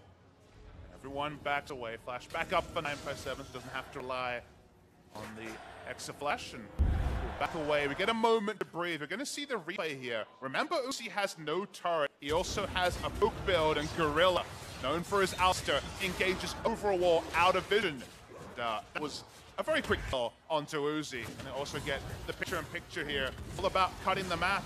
Because of the consistent slow on the Tibbers, they all start everything is back alive. All right, goodbye. GA, 1 ult, 1 kill. That's kind of the Malzahar MO. His Ambition is taken out in his own jungle. Looks like trying to even up turrets. Game pace really accelerating here. That's going to be 3-2, and soon 3-3 is Cuvée going to trade top. I mean, I feel for the spectators, because the moment that if Annie and Malzahar are both alive, someone could die instantly at any point in the game. Such is the immense burst. They're pushing up here, looking for a second turn as well as Cuvée. A lot slower pushing in the top lane. Yep, early Leandris though for GA is causing a lot of pain. Especially for the brunt of a lot of Malzahar damage. The Gorilla now pop the ult, get caught out, eaten by Mako. Gonna run down the ulturation. 957 looking for the restun. Gorilla got nowhere good to go. Who's gonna get the kill? That's maybe the only question left remaining. Uzi, I think he wants it and he's gonna get it. Prey did not have ultimate available to try to save his support there. Just had to leave Gorilla to die. Cube should answer with the turret though. So a lot of trades going on here. Kills to both sides. It's unsociable, but 1-for-1s everywhere. And the end result is a very slight gold lead. We're looking to speed up the game more, never mind. GA boss cones away. That was slick as Cube bounces through the wall camp but can't continue chase. And look, there's a ghost, just like you said. You don't need to teleport. Once the laning phase of both Ghost and Flash are the best friend of a Malzahar. Both blown, but of course the Summon Spell cooldown reduction coming through from the rune there. It's important to talk about. You're going to see the replay here. It looked like it was going to be casual tete-a-tete, but Gia and Mako walk over, and it doesn't matter how tanky you are, Ambition. Once the suppression comes down, you're dead. It's never casual on this stage. Bubba's made the encounter you want. So that's a kill there. Mako and Gia teaming up nicely. 957 continuing to push waves back in the right direction for his side. Cube again done a great job on the side lane. Now has Black Cleaver joining with the adaptive helm, so should be able to play a good amount of pressure in one of those lanes. And one thing I want to highlight is very accelerated in terms of turret kills in this game. Just 21 minutes. We have 8 turrets down, 4 on each side. So lots of long lanes, lots of slow pushes can be set up. Vision can be focused on one side and teleports here because you have very deep lanes. There's a lot of gank paths for junglers and teleport users alike. Speaking of gank paths, Abyssal Voyage, Prey to Presto! Oh no, goodbye.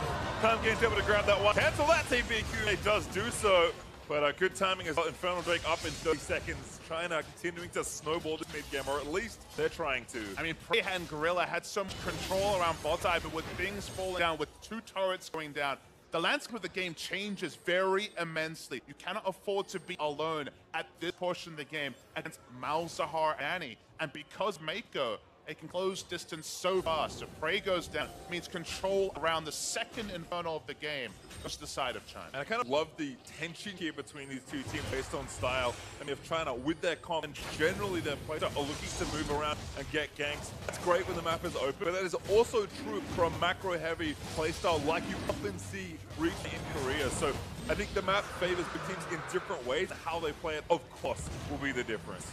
I draw attention to the fact that Prey is actually not gone. The much expected Hurricane second, he's gone much more for the dueling build here, with moving away from that. Hasn't got a QSS yet here either, but going Phantom Dancer suggests it's more about single target. He'll probably go for a second attack speed, or I guess third attack speed item very soon, but because he has to itemize the QSS, it slows down, getting full value at lethal tempo. He needs to get the QSS, and in his teamfight impact, the Ren set's going to be much more fundamental single target with the opting into of the Phantom Dancer. Yep, gonna take a little while long to break the barrier on attack speed. Building up to his only Andrews. Combo in with Shea again, all that juicy AP damage building up quickly. Of course, that second Infernal did go to China as well, so happy to have more damage given the comp they built for themselves. And with no attention, not just yet, that's the point with Baron, of course, has to be thought about. Malzahar is excellent at doing Baron, so is Kalista. And given that there's no objective on the right side right now, so what pressure Cube can cause, and which team gets something done first. Ambition, never safe here. Gets away with the Q though. Here in Abyssal Voyage. Oh, it's topside. Oh, Bright. That's actually just rude. He even uses the A-hole. Bit of a celebration. Tibbers want to give Tibbers front row seats to another death on the side of Kalista. Like you say, the Baron is here. Remember Tibbers and tank Baron for a long time. Between Malzahar and Tibbers, you take no damage from Baron. They could turn it at any instant. Gorilla knows too, checks it by using that Scryer's Bloom. Control ward in the back is going to be cleared out by Shea as Cube continues his party in the sideline, but this is not even at all. 957 can continue back if he needs, as MLG was trying to find an engage there with his ultimate, but numbers not quite enough, and Prey is back in 5 seconds, so gonna have to back off from early Baron play. 1 kill, that's all. No ability to rush down Baron. It's not a high Baron damage deal from the Varus either. Should be noted, it's not a Blade Ruin King, the old build we were seeing in previous matches, or a Rage Blade, very much more about the poke. So Baron speed, they're not confident enough now to try and start it in the face of a teleport from Cube that we know now is down. So just going to be a kill and back away. It does mean that Korea can get vision down, but this is kind of what we saw against the LMS. There was a lot of kills, but Korea was able to control waves, and the actual ability to go further and further ahead required Karsa to kind of be a one-man army on the top side, stop Korea playing 3 lanes. This is still a game that it's almost impossible for Korea to play 3 lanes again. We've seen 2 pick champions and a Tahm Kench means that people die very, very fast. That won't change even if you build magic resist. So for now, it's all about the vision war. Can China get 5 wards down, 5 control wards, I should say, down around Baron, and basically say, hey Korea, come and face check because you're gonna die fast. Tough ask as well versus a team, or a region I should say, with such immaculate vision control. They do everything they can to defend. Tyrus Gorilla pops a ward into the back of the Baron pit. Blue buff still attempted, but Ambition moves MLXG off that. GA though here, so once again, when those 2 APs are putting around there, anybody else, you have to be careful.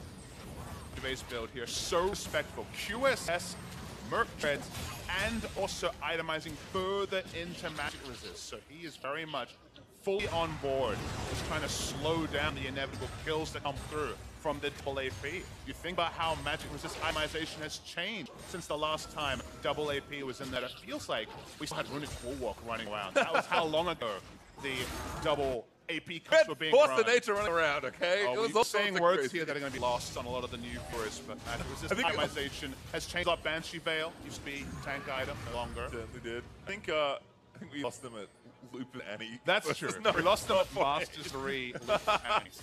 Well, a long way from the Stars War League, certainly, but China now pushing in through the midsection. Minute 50 of that next Drake, it will be Mountain, could help breaking the turret parity. Korea already hold 1. Again, and the game's pretty obvious here. Shove mid lane, and then faint pressure to whatever side of the map you want. That should be the left side here, as Baron is the big prize currently. But again, things really stalemated. Korea actually well within 2,000 gold. It's less than 1,500 currently as far as that difference goes, and that is not a lot given the current state of the game. Double Adaptive Hell means that both Ambition and Cuvee can face check and be confident that, well, there'll be a few seconds there before they go down. The QSS means that the Gnar can try to be deceptively able to escape from some of these face checks, but face checking will become inevitable as all the ward clearing continues to go on for China. I like the idea of getting a non-binary number worth of seconds to live. I mean, I wanted to put down a number, but you start adding up the damage and it gets lower and lower, so still worrying even with the magic resist stacking. Prey does have his QSS as well to join QA, so little safe there. Worth noting that in this lane, finally, no insta-kill potential, but still a lot of trade damage. Yeah, this bears a problem. Reapplying Airy, Cuvee goes Mega, smacks it down with a wallop, but still chasing with the Rylai's. Again, a collapse here could look mid.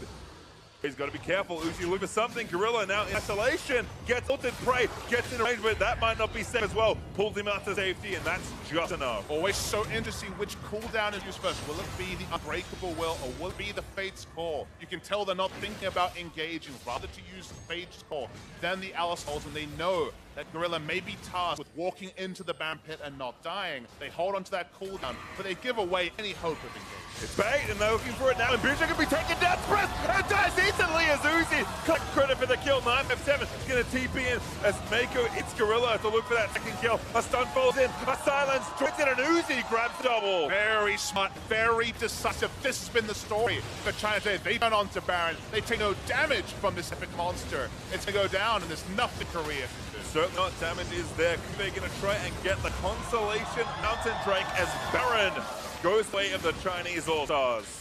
One joke in pastry time, trying to face check Baron against Malzahar Annie. 1 is usually enough, 2, it's just overkill. It gets China the big advantage they've been craving for the past 10 minutes. So they're going to push up with the Baron buff as well. Those turrets was 8 down a while ago, no more for a while, but they'll back away, pick up a purchase, and feel good about where they're poised in this game. Yep, time to reset. So watch this one again. Just no safe spots here for Ambition.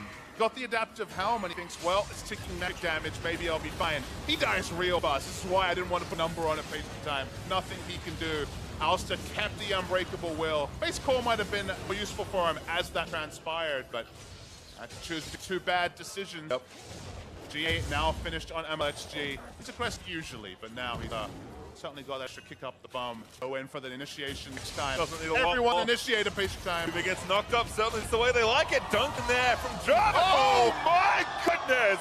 Well, he couldn't build any armor. Wasted time was building mad resist, so that mini Gnar dies very fast for 29 minutes. The extra lifting of the Drakes helping China. They're going to keep pushing up, and Korea on the back foot, eerily similar to that game against the LMS. Well, a miss there from Uzi on the chain of corruption, but certainly the train is not slowing down. Looks like bottom lane is the current point of assault, although Meike and GA accompany those minions to the mid-tier 2. 5v4 for 20 more seconds. Even though their comp is largely around pick, the Varus with this much lethality can do plenty of poke to complement what his team members have been doing earlier in this game. So keep pushing up, poking out the members of Korea. Soon to be grouped as 5 seconds till QV comes back. He is back, but Xie, after all the damage to Ambition earlier, has a 10-stack Dark Seal and a Rabadon since his last purchase. So again, not running out of damage anytime soon. 957 with the Zhonya's instead opting to be a bit more aggressive, as he'll likely be in the face of his opponents. And that turret falls. Korea looking to defend their inhib turrets now. They'll be able to find a team fight. They win still no Hurricane, remember. Lots of defensive itemization from Prey. No armor though. The harass from Uzi still massive. This game has not been around the superstar AD carry for China. It's been about the decisiveness of both the solo laners, teammates, Team WE. 957 did take some damage, dipped back into the jungle healer up and stole the red buff once more. Again, they're just going to go. The mission gets stunned up. The chains do move out. Gorilla trying to disrupt the other line, but Kuve gets assassinated by MLXG. Jarvan Prey trying to poke basically as MLXG is going to try and chase him down. Not able to quite find him, but Tim looking for the flank as Bayer is forced to flash and ulti. The Pumpkins back into the team, but Xie unstoppables. He takes down Gorilla. Ambition also goes down, flashing as he dies to MLXG. And Baker left alone to try and outplay, but the GA is all he's gonna get. There's just so much damage on the side of China. Seer may be able to shut down the Jarvan. But it's only a feel-good moment for Faker, not for his team. They're going to try and end right here. Yep, it's going to go straight for it. Baron buff still ticking away for 15 seconds. The Chinese All-Stars looking to pick it here in game 1. Faker, goodbye, ace from Tumkech as Mako able to grab it. And they'll take the first actions in what should be quite the best of 3. From 2015 with love comes this victory for China. That was the year with the famous team EDG victory at MSI. That was the year of the Annie top lane into Gnar.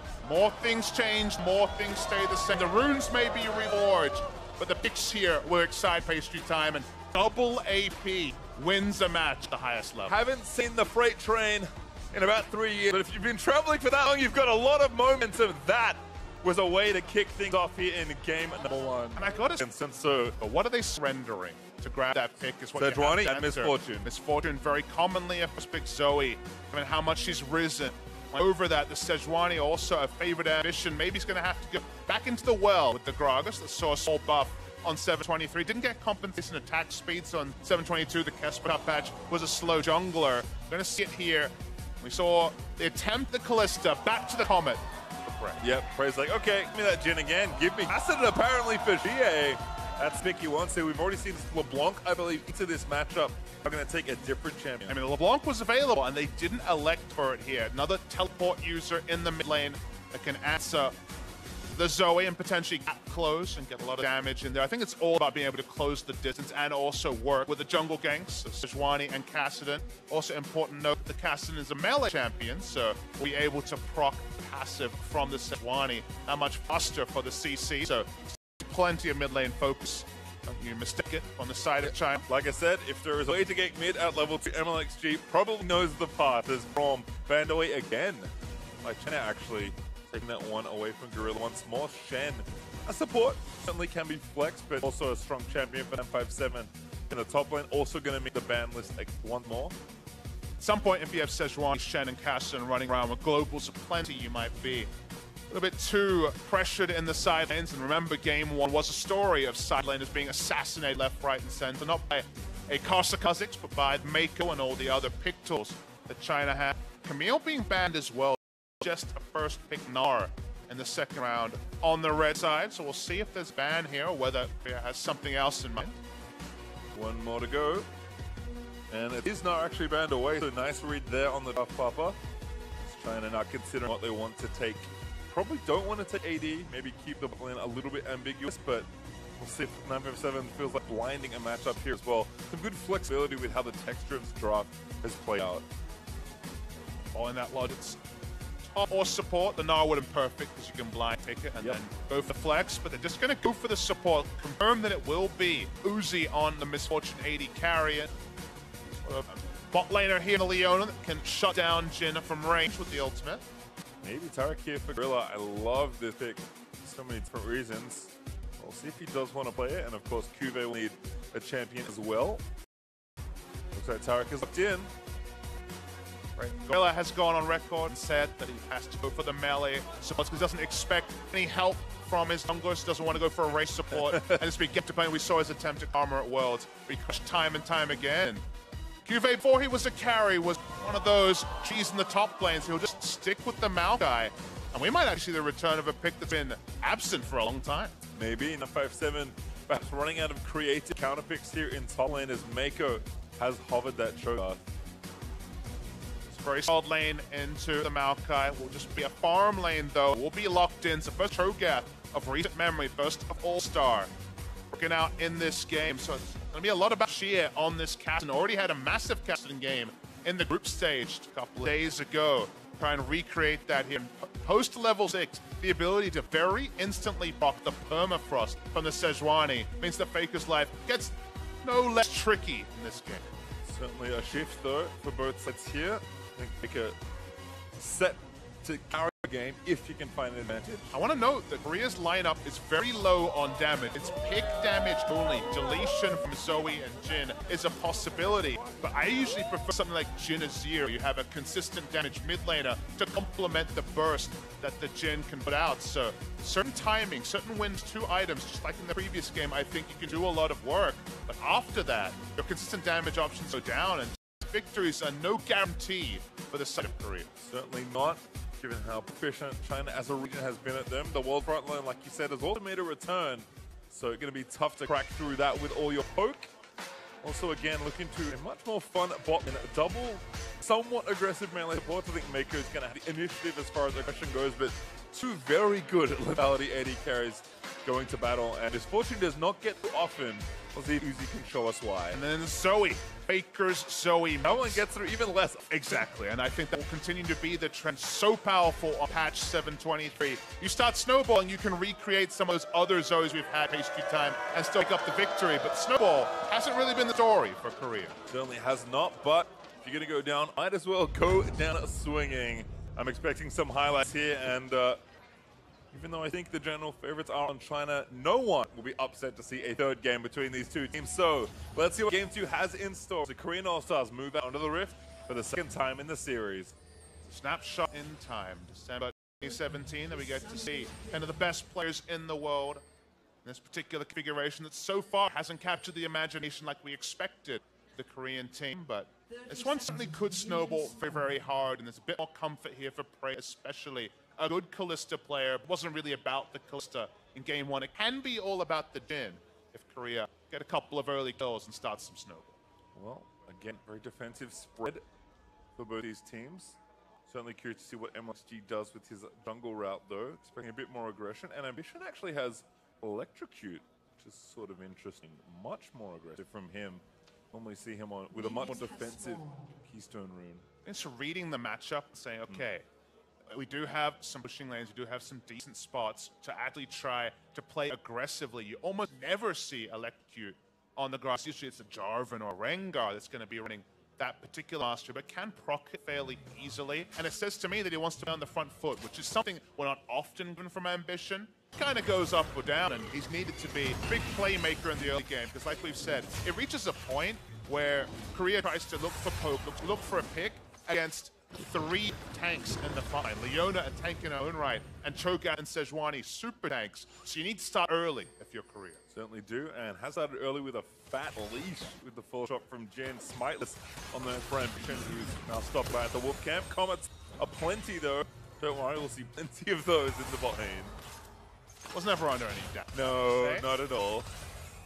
I did love the MS game earlier where we had 2 Aftershocks and 3 Comets. Like, these guys know what's going on. And they're reading patch notes. Can't really String your finger against them too much. Nice little trade here. So the action going to be pretty even between the two. It's usually when you hit level 2 on the Leona.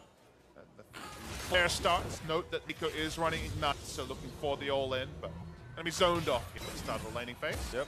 Moment hits Miko. Uzi can eat a W. By the looks of things, Ambition looking top side. I've seen this trick, but usually on the opposite side. 957 might have seen it too. Flashes out of the way, but still gets rooted. Ambition follows up, but that was actually a nice flash from 957. Not sure if there was complete synergy there between the two Samsung members. Cuvee invested his flash, and maybe that was just the thought that, okay, I'll flash first, you can hold your flash to afterwards, but the body slam is then on cooldown. Doesn't mean that it's going to run out damage. They need to hit everything there and then electric proc and still get a bit lucky to take down a Turgath, who is very, very tanky early in the game, so I think gained there and flash down on both top laners. Yep, smite by one by Ambition. He's the one that had it, so not too difficult over the Scuttle Crab. And back here in the bot lane, there's a balloon. And that cut that lane minion, but I don't think Faker's going to make his way down there to get the summoner. Instead, it'll just present some of the party attitude there in the 2v2s. MLXG's still suspicious of Ambition. Now going to know where he is. Blast cone, yep, goodbye. Interrupted, so doesn't get the full disengage, but nothing going to be gained from that.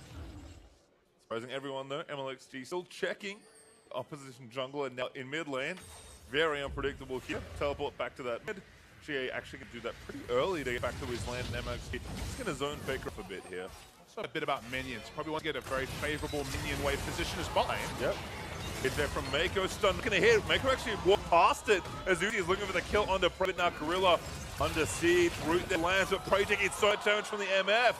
A one trade there, nice engage from Mako. Yeah, Mako was able to maximize damage, even gets extra orders. No further of battle, Ignar style of course, any longer, but hits everything, sidestep the stun coming through there. Here we go. Another one there, Prey getting ignited. Dazzle's gonna land, but first blood over to Uzi. Mako gonna live under the turret as well. And Gorilla, he's gonna get down the double up lands. The comet does not follow. A great gank there by Sejuani. And Mako playing the game of chicken. In this case, Korea pushed forward, said, no way you're gonna take us down. You're so low in health. Great synergy between Mako and MLXG. Not teammates usually, but on this day, very, very clean, and here we go, trying to get it rolling in the bot lane. And where wants it as well. Uzi gonna collect that delicious extra gold. And Prey, despite having summoners, did not have much hope here. I mean, just the flash timing on Prey, half a second too late. Really nice stuff there. Could have been less greedy with his flash. Waited to see the animation, got the bad news, and went down first blood. Serrated Zerk up for Uzi as well. So well spent early gold that he was gifted. Faker has a gun, clears the caster, creeps out on the back, and Xie, he's just backing off. Ruby Crystal, now Magic Mantle, does not want to be held down by this Zoe, and Faker has had a lot more pressure in this matchup. It's going to be running into the lost chapter, you'd imagine. It's a Sapphire Crystal, the ideal first buy, but showing respect with the boots this early usually would be pushing towards something like an F-turn. So just been a gold value thing.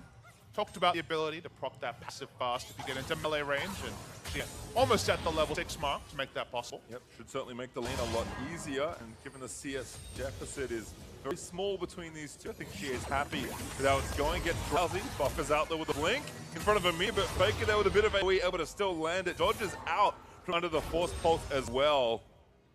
I mean, of course he does. He's Faker. You can see there's a lot of options though when Kassadin is hit by the bubble, is able to buffer out his R. He also has a magic damage shield. Some trading topside. Turgath usually does very well in this matchup, it should be noted. Definitely helps when you're up a level and have your ultimate, but not enough help down. Silent lands, but no follow-up from 957. Running a little low on mana at this stage. It's Cho'Gath, he'll be fine. Yeah, he will. She jungling topside. Entertaining dive, perhaps. Feast available, but for now, optimistic to make any more happen as Ambition gets bad news. Yep, he's lost some camps and he's going to lose one more here. Although maybe not actually as a collapse happens. 957 in the area. Ambition walks the wrong way to check though. Now level 5 from LXG. Yeah, again, still a bit vulnerable. It's the ultimate, but damage back there from the sapling after the arcane smash is nice. MLXG no chance there to really win despite the 2v2. Return to normalcy in the laning phase, and nothing gained there on either side. We see the freeze, I should say, held in the bot lane for Prey as he comes back in. Only now able to manage to his own serrated Dirk, match the one that came through for Uzi earlier. Biscuits being delivered as well, so Frey again just trying to hold on in what is a very aggressive 2v2 lane. The poke does hurt from the Comet, but if you don't get all in, things generally go well. Unfortunately, that happened for that first blob, but things are slowing down here as Faker, long range bubble, puts Mako to sleep, but follow-up root, that is actually dirty. You definitely see the synergy, but the verbiage you're using, things like hold on, it's not something that Korea can do with a draft like this. They need to be making more of those plays. Seeing another bubble hit. Yeah, making his own. Again, Blinks do double duty here in the matchup. You can blink out once you get bubbled and try and get to safety, or blink in to try and get aggressive. Sweet, that poke champ doesn't really do too much. Melee range, Faker though, flopping over. Bubble not going to quite land. And Xie steals the blue buff. MLXG prepared earlier. And it was, as you say, a macro move that was prepared in advance with vision advantage and the vision invasion we saw just a couple of minutes ago. Able to take away the blue buff, stop Faker, doing as much fish. Should be noted, the mana is still very, very low on the side of Zoe. She's going to have plenty of laning options and use her paddle star pretty freely. Any advantage you give a Cassian, who we have to keep mentioning, is going even in CS with a Zoe. Great for the side of them. Yep, she has counterpick working out nicely. Certainly going to need some ramping up time. And this is the sort of game that I've been waiting for, because we've seen walkover games for Zoe where she's so far ahead, everyone on the team's winning, and it's scuffing the result. Very nice stuff there from Faker. This is a much more even game. I want to see even. Good double. Zoe. Paddle star, no. Faker knows. Minion wave is there. Little lucky timing that perhaps is here. And MLXG is also there, which is a prediction, but a pretty easy one to make most of the time. Yeah, and MLXG's about to gonna get think about done. this. Might keep going. DP back in. Needs to buy a bit more time, but doesn't do it. Oh, he does throw it. Forces a flash. Didn't want to trade flash. Didn't have his flash up. Importantly, you can see MLXG in that particular only just gets flash now. Thought he had enough damage. The extra passive procs you can get if you hold on to your spells and time them perfectly leads to more burst damage from a tank than you'd expect. That's the flash of Ambition. It's more safety for his laner, so objective done for the side of MLXG. Certainly good. Even steals away another camp here, continuing to invade Ambition. Take away his jungle. Uzi currently alone in the bot lane. With Mako on her back, but ripping back down with Moby Boots should be too far away. There's no blue ward in the brush. It's a bit of a Schrodinger's Leona situation here where no one wants to face check, so they can't necessarily push up and be too aggressive. Again, Uzi's landing phase going well. Got the first blood. NCS ahead here. Although, again, can't play up as much now. Mako back here. Also, with the ultimate ready for Leona, able to play a lot more aggressive. Comet there from Prey after the W, though, is nice. Moby Boots, even in lane, are actually pretty big for Leona because it means the solar flare positioning is going to be more reliable. It's going to be more on point. It can be behind the carry rather than max range. In a brush with no mobility, so happy times here for the China bot lane. I like the Merc trade there from Xie again, expecting there. There's a lot of confidence from the side of Uzi, which as a player we know, but maxing Q at the competitive level has been a bit dissenting. I was talking to Reckless, who was saying that trying to max Q and actually hit it reliably is so unlikely that you just go for E and hope for the Comet pokes. But even against Prey and Gorilla, Uzi trusting in his own regard and going for the Q, and we saw two already on screen to get a bit of lane control. It looks good when you land. And Bubble is wonderful from Faker, but again, another Rift Walk by Xie, able to out-wild Drowsy. I feel I'm going to say that a lot, because that's kind of the matchup here, but Faker continuing to apply that pressure. Ghost actually looking for a dive. Does he have friends? No, actually asleep now, but Xie has friends. Faker still trying to get out there, but going to get locked up. Hold up now, back to the same spot. Xie! Rift Walks for the kill, and now Hell is unleashed here in the bot lane, but Uzi's ulti a deterrent, but not much of one. Double up land, Comet gonna follow. I like a bit of frustration from the side of Fake trying to make a play with no coverage of his own. Sejuani was there. He got the first kill, and we've seen this a couple of times. At it again. Ooh, damage boosted forward. Ambition gonna get stood up. MLXG is just being a pest. Might be more than that though, but Xie recalling instead of diving. MLXG poking between two turrets. It's not often that the Guardian tank jungler is effectively turret diving the electrocute tank jungler. That's a bit of a head scratcher, but that's just MLXG things in this game too. Might even extend that to bot side here. This is a pretty cavalry 3v2. Mako finds a great off from Gorilla. Gonna die in the duration and gets to wait it out. But again, MLXG is still unknowing. Gorilla burns a flash, nails Prey with ultimate there, and now the flash forward. MLXG gets a well-deserved kill. Ambition back to the bot side, but Uzi with MLXG body blocking flashes out of the way. Once again, we see so much proactivity from China. They knew that Gragas would be their second because he just chased him out of his own jungle. Moby Boots Iona closed the gap as well. He may be doing a lot of damage to 957, but I find it unlikely he'll be able to take him down. But it's so coordinated from China. These are the sort of things that show you the benefit of the bootcamp of 2.5 weeks, because even though we said already it's 3 teams represent 2 duos and the mid laner Faker, China are on point in ways that Korea can't match. So smart here again. Just go for the 2v2, forcing a flash at MLXG. I mean, MLXG doesn't get involved early because he's waiting out the duration of the Cosmic Radiance. Whatever target hits his ult on, he trusts the damage of his carries. Ambition is their second. Realistically, nothing he'll be able to do, and the advantages multiply for China. MLXG, though, protecting his teammate. Actually, watching their backlist, that Uzi didn't even need to flash, but did so just for some safety. Great play there overall, and a good bit of patience from MLXG. Nets him almost 2 kills there on the bot side as Uzi still ramping up. First play done. 3 kills to nothing there on the side of the Chinese All-Stars, and they're up 1,500 gold. And this is the team we say could afford to fall a little bit behind. Redemption in the mid lane there. I'm assuming that Zoe's MLXG looking back in. GA still diving, little out of mana though. And call it off. Faker just missing the extension on that paddle star. Skill shot accuracy on the Chop Bubble, certainly worth complimenting, but not in kill range in any of these moments. We are seeing what I was mentioned earlier, though. The more close in terms of levels and items Zoe is. Bot lane MLXG set up a couple of times this game. Yep, back ready to go. Pressed it with a flash. Use it in the dive. Died before it was relevant. MLXG is being patient, and this mini wave's coming. Cassidy coming down as well. They're backing off. Could be 5 members ult here, mostly for wave clear. They don't want to lose first turret of the game, but certainly no one in kill range for Prey. Yep, you can see all the block. Nice little scrum created there from Mako and MLXG. A rugby reference, I think.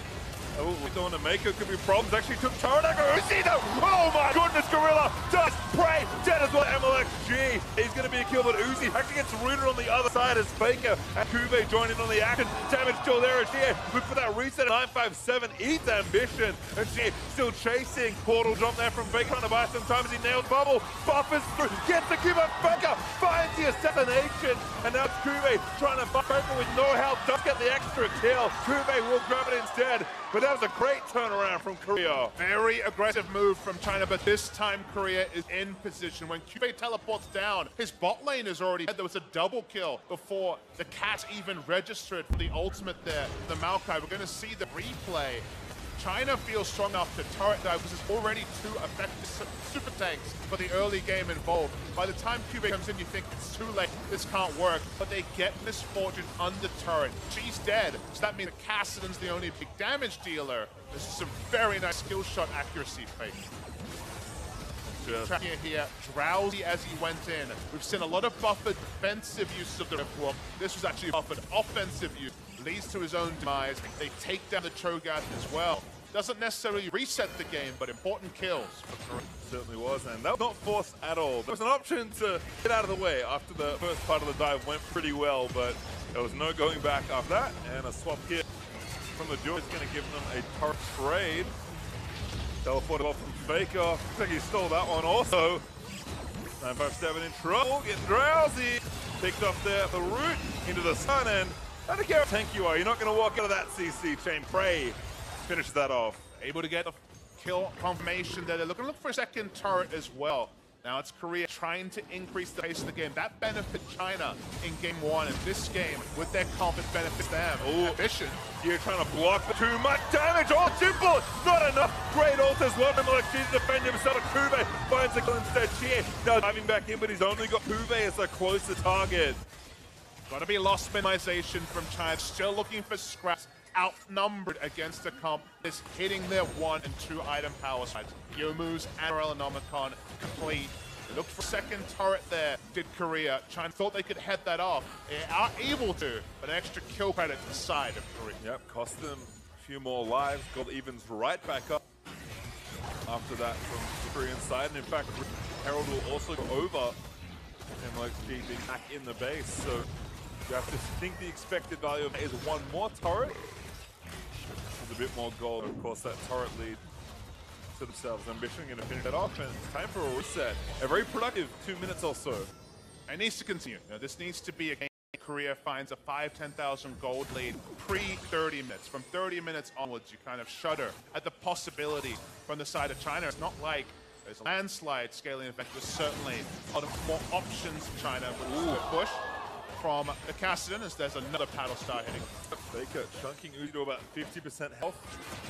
Certainly getting stronger as Faker had a bonus flash ready to go ahead of that potential gank. Ocean Drake is up. Looks like the Pings are pretty aggressive there from the Chinese side, so they'll look to take that themselves. Late streak of the game, 17 minutes. There's been other priorities we saw from the multiple turret dives already this game. So Ocean Drake complete. No chance of a contest from Korea. The Prey wave clearing in the top side. Returning to the scene of the crime and getting more turrets top side, and potentially a 2-minute Baron seems to be more of the speed here for Korea. Yep. And again, you mentioned they have to push the pace, but Chinese All-Stars should have a pretty good way to extend this game using the cyber pressure from 957 and G8. Teleport mid laning here, already pressuring V1 versus Cuvée, and Prey is playing very far up, but he's got defenses here as they're going to try and finish off that turret without using that Rift Herald. Split the map evenly is probably what China wants to. They're happy to just take objectives elsewhere. It's out of the strongest point of the game for Korea. To Dirk. Items completed for the side of Prey. They do own the top red side jungle of China to Korea, and as we said, as the Baron starts to spawn, it does become a bit of a headache to kind of deal with. Is Faker predictably on the Zoe, but for now, just a very defensive formation. Yeah, gonna break the game open a little bit to try and get that snowball. Ultimate from Mako hits Ambition. Interrupts it. One to go. Cuvée wrapping around. That's gonna be enough here. Uzi should fall on the front as Rilla gets it. Stunner in onto Prey from MLXG. Nice ult, but a little late. Very late use of the Rift Herald. Gets it interrupted. It's still going to get the turret, but could have gotten more here had Korea if it was safer from Ambition. Good knowledge by Mako, but it meant he didn't have the ultimate available. Uzi goes down, and they're looking for 2 turrets anyway. Nice time from Mako, but they are going to keep going here. Still Uzi down for 15 seconds. Waverly not really there with the Kassadin. So Korea should be able to take this. Faker just constantly throwing paddle stars into the middle of the map. And it is going to be 3 turrets to 1 now. Ask Ambition, it was a bait. They'll say it was just a bait. They still got the 2 turrets. Nothing ventured, nothing gained. But apart from that, Korea get the advantage they're looking for. 2 turrets in the mid lane. Suddenly now, even with a fairly slow carry today, it's not an auto attack AD carry with the Blade of the Ruin. It's not as much consistent damage in the mid lane. Baron threat starts to extend with such long lanes in top and mid lane. As we know, when you're channeling the Rift Herald, you can be cancelled by any form of CC. With Cuvée with the nice flank, something had to give. Uzi goes down, and on the back end, 2 turrets is a nice win for Korea. Certainly is. Now Faker actually popping up to the side lane, should be able to smash this mending wave down pretty quickly. There's a Protobot on the ground to pick up if he wants it. We'll just have to see exactly what he opts for. Again, just clearing this up, getting that pressure down, burns the free flash and picks up the belt. I'm never gonna not first fail flash or finger flash before I realized that it's Zoe using her extra flash. I did learn recently that the game actually protects you from messing up if you have 2 flashes. If you have a flash stored and you hit D, which is your flash key, and that should be everyone's flash key, you use your stored flash, not your actual flash. So the game even protects you from being silly. I always appreciate a little bit of extra insurance to not go for fail flash. That's good to know each time. There you go. That's my fun Zoe fact of the day. As Inferno Lake is the next one. Maybe China can find something there as they look to push this game later and later. And the gold again, certainly not untenable. Less than 2,000 gold between the 2 squads. Kassadin now with a Lich Bane scaling up.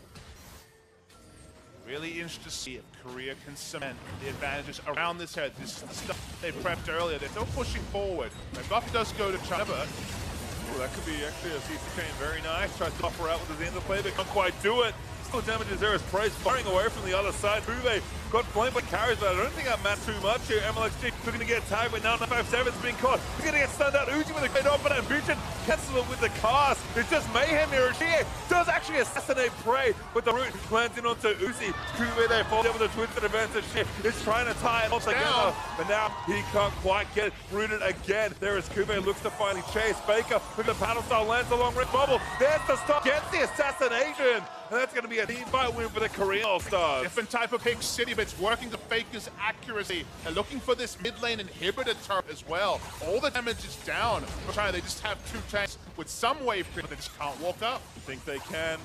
It's too much here as Faker should have enough damage to poke them out of the way. They'll break the turret, but leave the inhibitor alone. Don't want to overreach here. We were looking at a game where no turrets had gone down, inner or inhibitor, at 22 minutes. You would already be thinking about a China 2-0, but they've been able here to accelerate the game, much like China did in the previous game, kind of opting into fights where Korea can actually still win them. It was a nice flank for Cube to start this all up. Shie and Uzi are out of the fight for a lot of it. It means that even though the tanks are putting their life online using CC, there's not a lot of damage as the fight goes on, even though they got the pick on Prey. Unfortunately, Uzi ended up out of position at the end of the fight, and all too easy to pick him off. Shie falls quickly after. I mean, getting into position when you're playing in an area that you know the enemy has had time and time again to put down wards is hard. You lost out so many auto attacks from Uzi. So much, the bullet time was instantly cancelled by Gragas. You saw Ambition hold onto that cooldown on his signature jungle pick. He's not able to really put out the damage they need here specifically, even though Misfortune and Cassin had decent numbers. They need to be putting out big damage because they have an ultra front line that is really there to facilitate Uzi and Shie just being the big stars. It just didn't work in that particular go. That graph basically tells you what team fight like if one win versus the other, despite the numbers being similar, like you noted. Not enough, or not in the right places, even though Prey did fall. 10 seconds goes to that Infernal Drake Baron on the table for first time this game. But again, I don't think China quite have initiative. Gold lead's still close, but Korea playing a lot of momentum and a lot of map here. Faker understands what he's facing. No Lich Bane here or something targeted to kill Squish. He's gone for the Void stuff and the Haunting guys. Not even a Leandri's finished yet. Just look for the burst. They need to burst now before the extra items start to roll in. The luxury tank items are the 3 tanks on the side of China. Are we going to be a free Inferno? No, it's not, because China's straight on Baron. Yeah, not going to be free, but they're Korea's hand. Remember, they have speed for the Cho'Gath here. Cube already in the area, ready with the ultimate. This looks like a disaster. You have to turn here if you try to, but now sitting up, they do have Cho'Gath. Who's trying to zone out of the way? They're getting to the Baron here. Mako to get Ambition out of the way. MLXG does actually smite it. It's going to be a kill, though. MLXG skirts away, but Prey finds the step to get the kill. Korea just need to try and get as many kills as possible as Uzi start his stuff up towards that top side.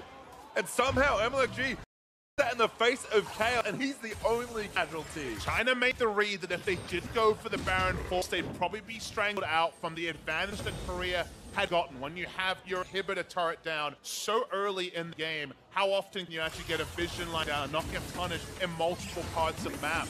In this case, they go for burst because they have Cho'Gath who's been out the meta so long. It looked at Fiesta, it looked at Zander. He almost stealed it. He's going to go in for Prey. He's not going to die. No, Uzi actually does get the last laugh on that one, but Faker drilled Shie with a paddle star, but Uzi able to grab the double kill. That was a costly Baron for the Korean team. Yes, bonuses for the side of China. They made up the Infernal, but no more. Vision takes the top lane turret. In the face of all this, but pushing, thinks he's cast, I guess. Oh, Faker only slept. Cho'Gath, Shie still chasing. Ultimate's gonna miss Leona. Faker pops his cleanse though. Cube left out to drop perhaps, but he's pretty tanky paddle stuff. Does not extend properly there for Faker, but still chasing down. Can go for again, but yeah, just a heal. Unfortunately, can't get anything else. As Cube just gonna die to the ultimate. He's trying to buy time. Kill Uzi, but Uzi is gonna kite his way out to safety. Cube though, he lives through it all. These tanks are comically tanky, but the damage is so low. We're still fighting. I mean, 957's gonna try something. Carrying a recall out of the way. Shie here to join in a bit more damage. Cube looking to get low. I think he got Feast of Mako trying to Zenith play Ambition. No, he's the one left a bit of root there from Prey. Should find 957 stunned and killed by Ambition. Very, very messy stuff. Faker out of mana. Prey only just respawning for another pick, but uses last bit of mana on a Paddle Star. They desperately need to recall. That extended so long that the respawn, they were fighting on the side of Korea, so it was going to make sense. They would finally be there. Still largely ends up being trades.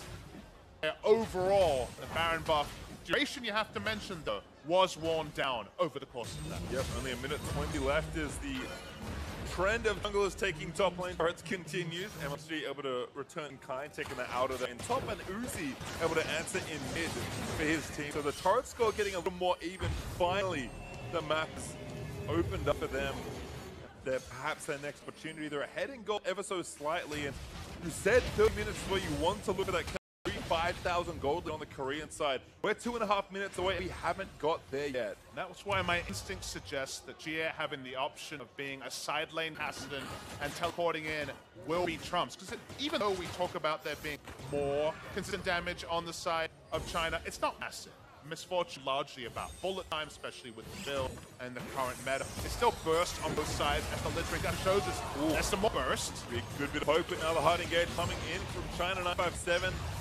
Just throws out a bunch of spells, doesn't grab them. Bubble angle not there. Xie, and everything dissipates for now.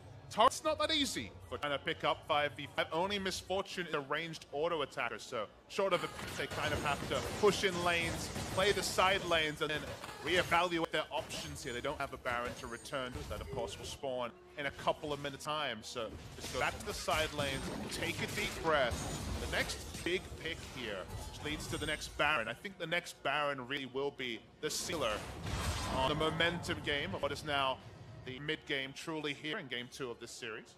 Well, certainly things have calmed down. Now the bat has faded away.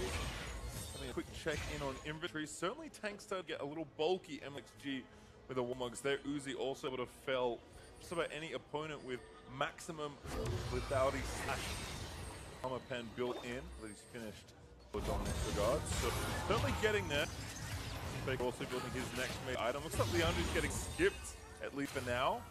Definitely wanted that early penetration just to try and be as threatening as possible with all that poke. Team fights are very, very chaotic. It is weird to see tanks and, like, I guess, a regular team fighter come from China versus 2 poke champions for your carry and some tanks and a Taric. Exactly, that's why they're surreal. It's very hard to track the extended fight. It's delayed for so many different reasons. Tanks can just pop out, some Warmog's health come back in. The damage dealers are running out of mana. That's how comically long the fights are going. To me, the only differentiator is that Cuvée has the ability to teleport easier. Okay, mid lane. Drillin is going to go down here. Actually, pretty healthy as he heals himself back up. Now going to pop that Cosmic Radiance. Ends up being a bit of a waste. Kind of looking to re-engage. Ambition get tagged. 957 looking. Fake a portal jump, but he gets away. Now rooted up. Stunt's going to land in from that Dazzle. Flicker still poking 957. Jinom going to let it rip. Making a tank what he can. Cuvée there with a great flank. Zooming in forward. Mako trying to tie them up on the other side of Xie. He's so late in this fight, but Uzi lets it go with the bullet time. So much damage is Prey. So low. Faker still lives, but Cuvée, he left out to dry. Interrupt there from Mako on the ultimate from Jin.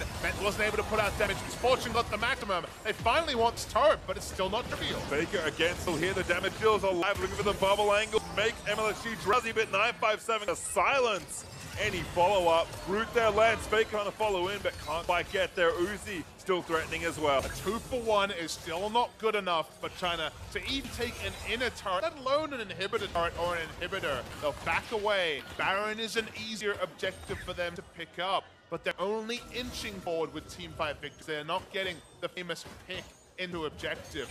They're just being able to pick up gold. Gonna see the here. Mako the real star. You see the setup from Prey. He's still got tanks in front of him. He should be so safe when he opens up, but Mako walk past damage, interrupts him. No such interrupt for Uzi stuff. And again, ties the rest of it together. Just a great shot from 957, and Uzi knows that's the go button. He's under no threat. He's able to open up and put out damage, but the 2-for-1 doesn't mean that the inner turret goes down because it is such a melee focused comp. We get to back away, and we're still no closer to knowing who steps away with the thing. Oh, another fight's gonna brew. Ultimately gonna miss from MLXG. Root there on Xie, but he'll be safe. 957 Over the teleport somewhere. He cancels. Okay, that cooldown's gone real quickly. I think Cosmic Insight in my head didn't say about that one. But it looks like Korea with the Baron up, gonna go straight to it. This is the play they couldn't quite find the first time around.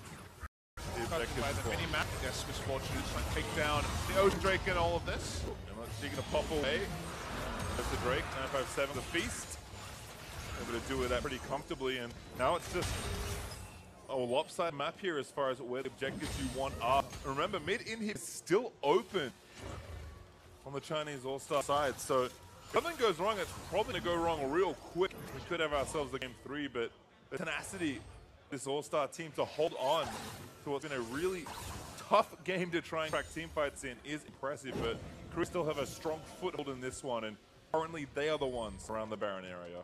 But China now with 2 Ocean Drakes puts the game in kind of a peculiar situation. Team fights certainly haven't been big waste of time. They've been very extended with double Warmogs and double Ocean.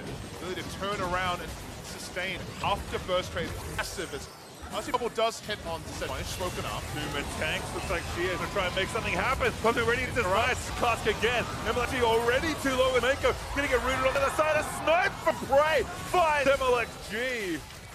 And that's gonna be it for that team fight. That does mean the smite is down. They're gonna turn onto Baron. Cho'Gath has Flash and Feast available. Certainly not a reliable pickup. Feels like Korea want one more pick and then they'll start Baron. Well, pressure can happen, but GA could not find any way into that fight. Baron speed, not something to really write home about for Korea. Expecting there to be a bit of a turn. Baron at 8,000. Yep. The peek in there though. Oh, they pull off, looking for a pick. And find one. Mako tries to play it away. GA moves, but he's got no squidgy to try and assault Uzi. Back in though.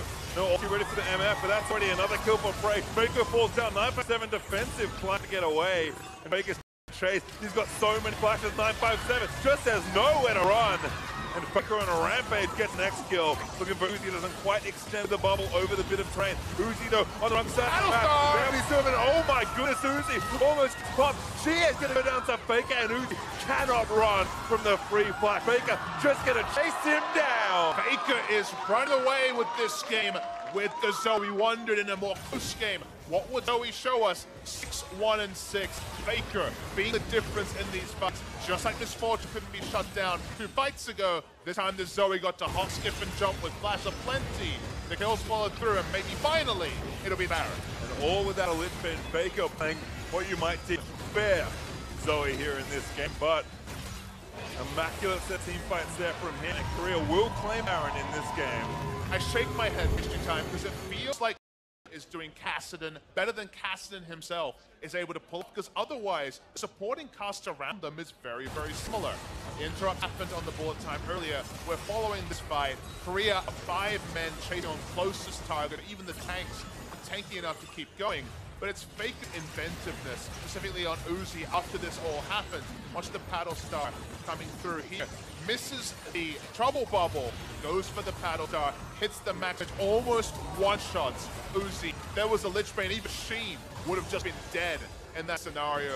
Except for the flash as the fight extends. Goodbye Uzi, and hello Korea, maybe going 1-1 in the series. Yep, as good as dead after spell thieving that flash with the W. Prey also doing a lot of damage. People kind of underestimate lethality AD carries sometimes in the late game, especially against big tanks, but you shoot them enough times, they're gonna die. That probably applies most. Yes, well, that's level 1. But again, Faker, long range bubbles through terrain. Just poking. Looks like he's got the paddle pulse down as well. But just Korea have not been able to return to mid lane. We were talking about China's inability to return to the chunk turret in mid lane. It's very difficult for both teams to actually cement objectives with the maximum, which does represent inhibitors. Inhibitor turret. The inhibitor turret was getting so much earlier by Korea in that mid lane.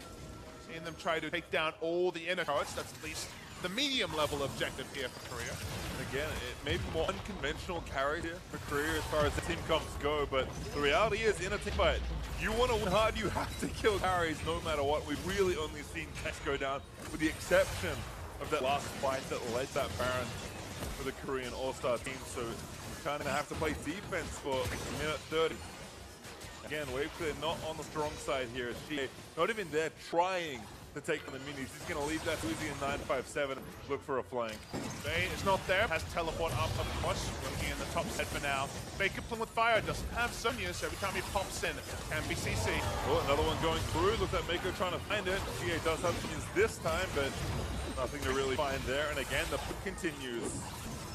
Not able to draw out the teleport either. Haven't seen a big chunk. And 957 can play with Warmog. Faker makes a big play there, flashing forward actually. He's real clutch for that. Really going to get stunned up the front side as a silence lands in. Double up's not bad, but Prey, he's ready with his ultimate. Going to try and knock some tank down. Everyone just guarding 957. Mako eats the last hit, and it's not pretty. To find some free time with either of the inhibitor turrets. Maokai still hasn't teleported, still not there. He's going to finally start hitting the top lane turret. Enough people have had to recall a couple of shots and this turret's dead. Just short on that panel stuff. Faker to try and hit MLG after that CC chain. Again, another Drowsy. Thunder easy after that point. Mako locked up for a little too long. Cosmic Radiant's going to extend the team fight easily for Korea. Kube now walking with a long-range ultimate. Going to try and get the ultimate flank happening. It's going to roll on over. Uzi doesn't quite get tagged with the inhibitor. Also dying in and amongst the mess. It does fall. And Kube maybe a little too far forward. Korea don't want to lose too much on the rest of the play. Redemption though, he's going to reset the fight. Still going here as Mako barely can leave. Another great interrupt. Uzi just can't catch a break. And Prey moving forward, trying for 957 the route. He's going to get his ambition to do is the kill. And slowly but surely, Korea are grinding through this front line. Really feels the tortoise and the tortoise. No hair in this game, Face time. Everything is slow and steady. They can't return to the mid lane inhibitor they set up earlier. They do take the one in the bot side. They back away. Korea's one team fight away from closing game. And again, we identified level 1. Shoot them enough times and they will die, even if it takes a long time with tank. Well, when you have most of the CC available to you, it is a lot easier to get more of the shots off. Korea, a long extended fight, finally slay the beast in 957. They will be rewarded with the Indian bot side and the Elder Dragon. With 4 minutes on the time or so, we've been able to come to some other conclusions. Zoe's consistent damage may not be as severe, but it's been enough to carry what usually is expected to be a 2-burst threat comp from the side of Korea. It's been really well executed by Faker. Zoe living up to the billing. Very, very long extended fight here where you thought maybe the Maokai would go down. Got redemption as he went in with a twisted advance, and finally they picked up the first kill onto 957. No ability to close the game here. That was the truth. This is Zoe stronger than expected. That was surprising, given that we already had her right at the top. The other thing we've learned is that when Korea are playing proactive comps, you see a very different story. Reactive in the previous game, reactive against the LMS, eventually bowled over. In a game like this, where they've tried to be proactive, Electric Duke Gragas told you that they were thinking early game aggression. It's been a different story for them. It really hasn't. It must be tough at China, because with a cast that still can't kill these carries. Big flank for MLXG though. To be spotted just about now. Oh, Uzi also got chunked out. In fact, he might be dead here. Everyone blocking Sheer and Riftwalk to protect his teammate. Needs to run away, gonna make it back to the fountain out of the combat. That will concede this mid in him. And that's fine. 3 inhibitors down. They took the top one earlier, so 3 inhibitors means ultimate turret defense here for China. The Baron spawns in a minute 20. No real way for them to contest it. They would love to close the game now if they can. MLXG is still on his mission, by the way. Still running through mid lane, looking to clamp this over. Xie also made it through. Again, need to get to those carries. Faker and Prey must die. They're going to try and win a team fight. Grinding through this is not going to work by the looks of things. Faker has a locket. Way. That's pretty good in this last little push. Just so he thinks. Just so he thinks. Because again, just waiting for the minions to do the work for them. Eldragon buff still there for a little while longer. He'll get pot shots, as you can see, very healthy. Ooh, build fire, try and stun it through. It's nice, but again a good cancel for Ambition with the Uzi. Faker to King Low. They do get the Zoe. Yeah, they need to try and take down Prey. Hey, Low just go down to 957. The Catherine falls after the trade. Uzi though still alive. These tanks should be able to go down. Gorilla, he's the first one. He's most squishy as Uzi. Able to grab the double. Now Kube, a Titan, a monument of health. So tanky, but finally he will be felled. First ace of the game seems imminent. This tree is so damn tanky though. I said it high. I didn't say how long it's going to take. There's the ace from MLXG. China with a miracle defense. Found just about the sharpest axe to chop down Tree, but everyone going down early in the fight. This actually wasn't a teleport flank from Xie. He just went for a walk, realized that it was now or never. The ultimate is arming, but notice that Fake is not affected by the Cosmic Radiance. 100 units forward, 1 Teemo forward, and he gets the ability to live through it, but he gets burst down for one Xie offends his man. The trade works out though because Uzi is free hitting. It's not just a blip time, it's auto attacks from the Misfortune for the first time in the game. And with 3 inhibitors down, with that ace, they actually get enough breathing room to actually take the Baron, although in the base, oh crap. Base in trouble as Mako 957 plus Xie trying to do something. 2-man Baron is successful though, as we officially met the longest game in All-Stars as Uzi cancels that one, but it should be safe to get back. Actually gonna run back with those fan suits. I mean, any help they can get with Fillion's minions is useful. Baron buff will be a delay tactic. You always wonder if teams get a bit close to paint and think, is it time to go for the all-in Pekka, of course. Not with a Kassadin this time, but no yet completed the side of Faker. Maybe even gonna be the item opted into. We'll see what Korea decides to do because Baron taken off the map by the rush there from China. Elder Dragon not spawning for a while, so for now, inhibitors start to respawn. Back, actually, I think. Bottom comes back up, mid's very soon away. I think unfortunately that means the potential plan of Pop, Eric Ult, and Zerg the Nexus is off the table briefly. I mean, the other inhibitors down, so you can still start rushing. Oh, there's one more on top. Forgot about that one. That would explain why the base all died. Yep. Thought it was only 2. I was mistaken. Mats was never my strong suit.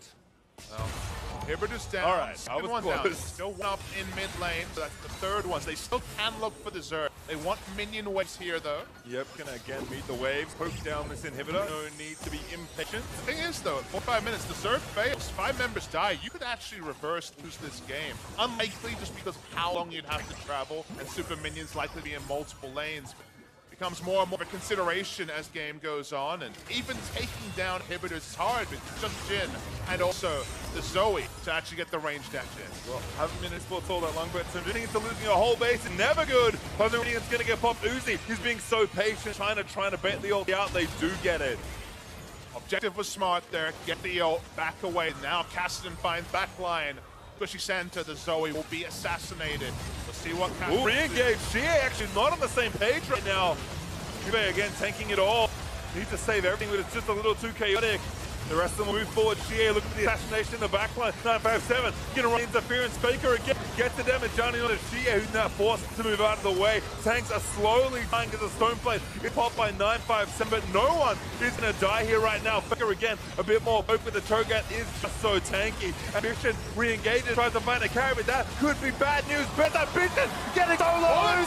Let's it go again, and they do force a 5v4. Ozzy hits Bravely, Captain Jacks the crap out of that one. And now Kube forward, stunned him by Sejuani. Faker still trying to find poke, but 957 and the rest of China will not be deterred. Take deep breath there, patient. And these fights almost never end. Back with the Baron buff still, 40 seconds. Means they can start to push these waves out again. Finally, mid-inhibitor respawns, but they've lost top once again. Still gonna be options for Korea, but inching forward is just that. Inching. They're not able to get any shots on the Nexus. Take a deep breath, reassess. Korea looking for this 5v5. It's not liable when it's in base, when the terrain does suit the defending team. Not a whole lot of downtime though, as Baron is back up in not quite seconds. Recalls being channeled by the Korean All-Star could open a window, but barely any vision for either team on the map right now. And I just love the kind of hushed murmur of the crowd trying to really understand who really is in the driver's seat. If you look at the map, you think, yeah, definitely Korea. They've put the inhibitors down. You can't fully disagree with that point, but they are really struggling to find any sort of large advantage in the base. It's almost like they need the enemy to come and contest a Baron, an Elder Dragon, actually have flank routes exist for QA to get into the backline. Because backline access in the base, it's almost impossible. Cyber's also looking good at least. But now, second gauge is going to be found. MLXG going to try and find something. Tanks getting kind of caught up in the top side, and Ambition is so low here. Find the assassination, Uzi. It's going to let it rip one more time. Can't cancel with no cast. Cosmic Radiance use their bike a little bit again. Another 5v4 with Ambition. Dead Faker almost one-shots Uzi is great. He's trying to find a bit. GA is going to flush him away. Again, we re-engage. Defensive, said Joel. Remember, you don't want to chase China because the Warmogs and double Ocean Drake means they can turn around deceptively. Sure, Uzi out of the fight, but the tanks will be able to regen so insanely fast.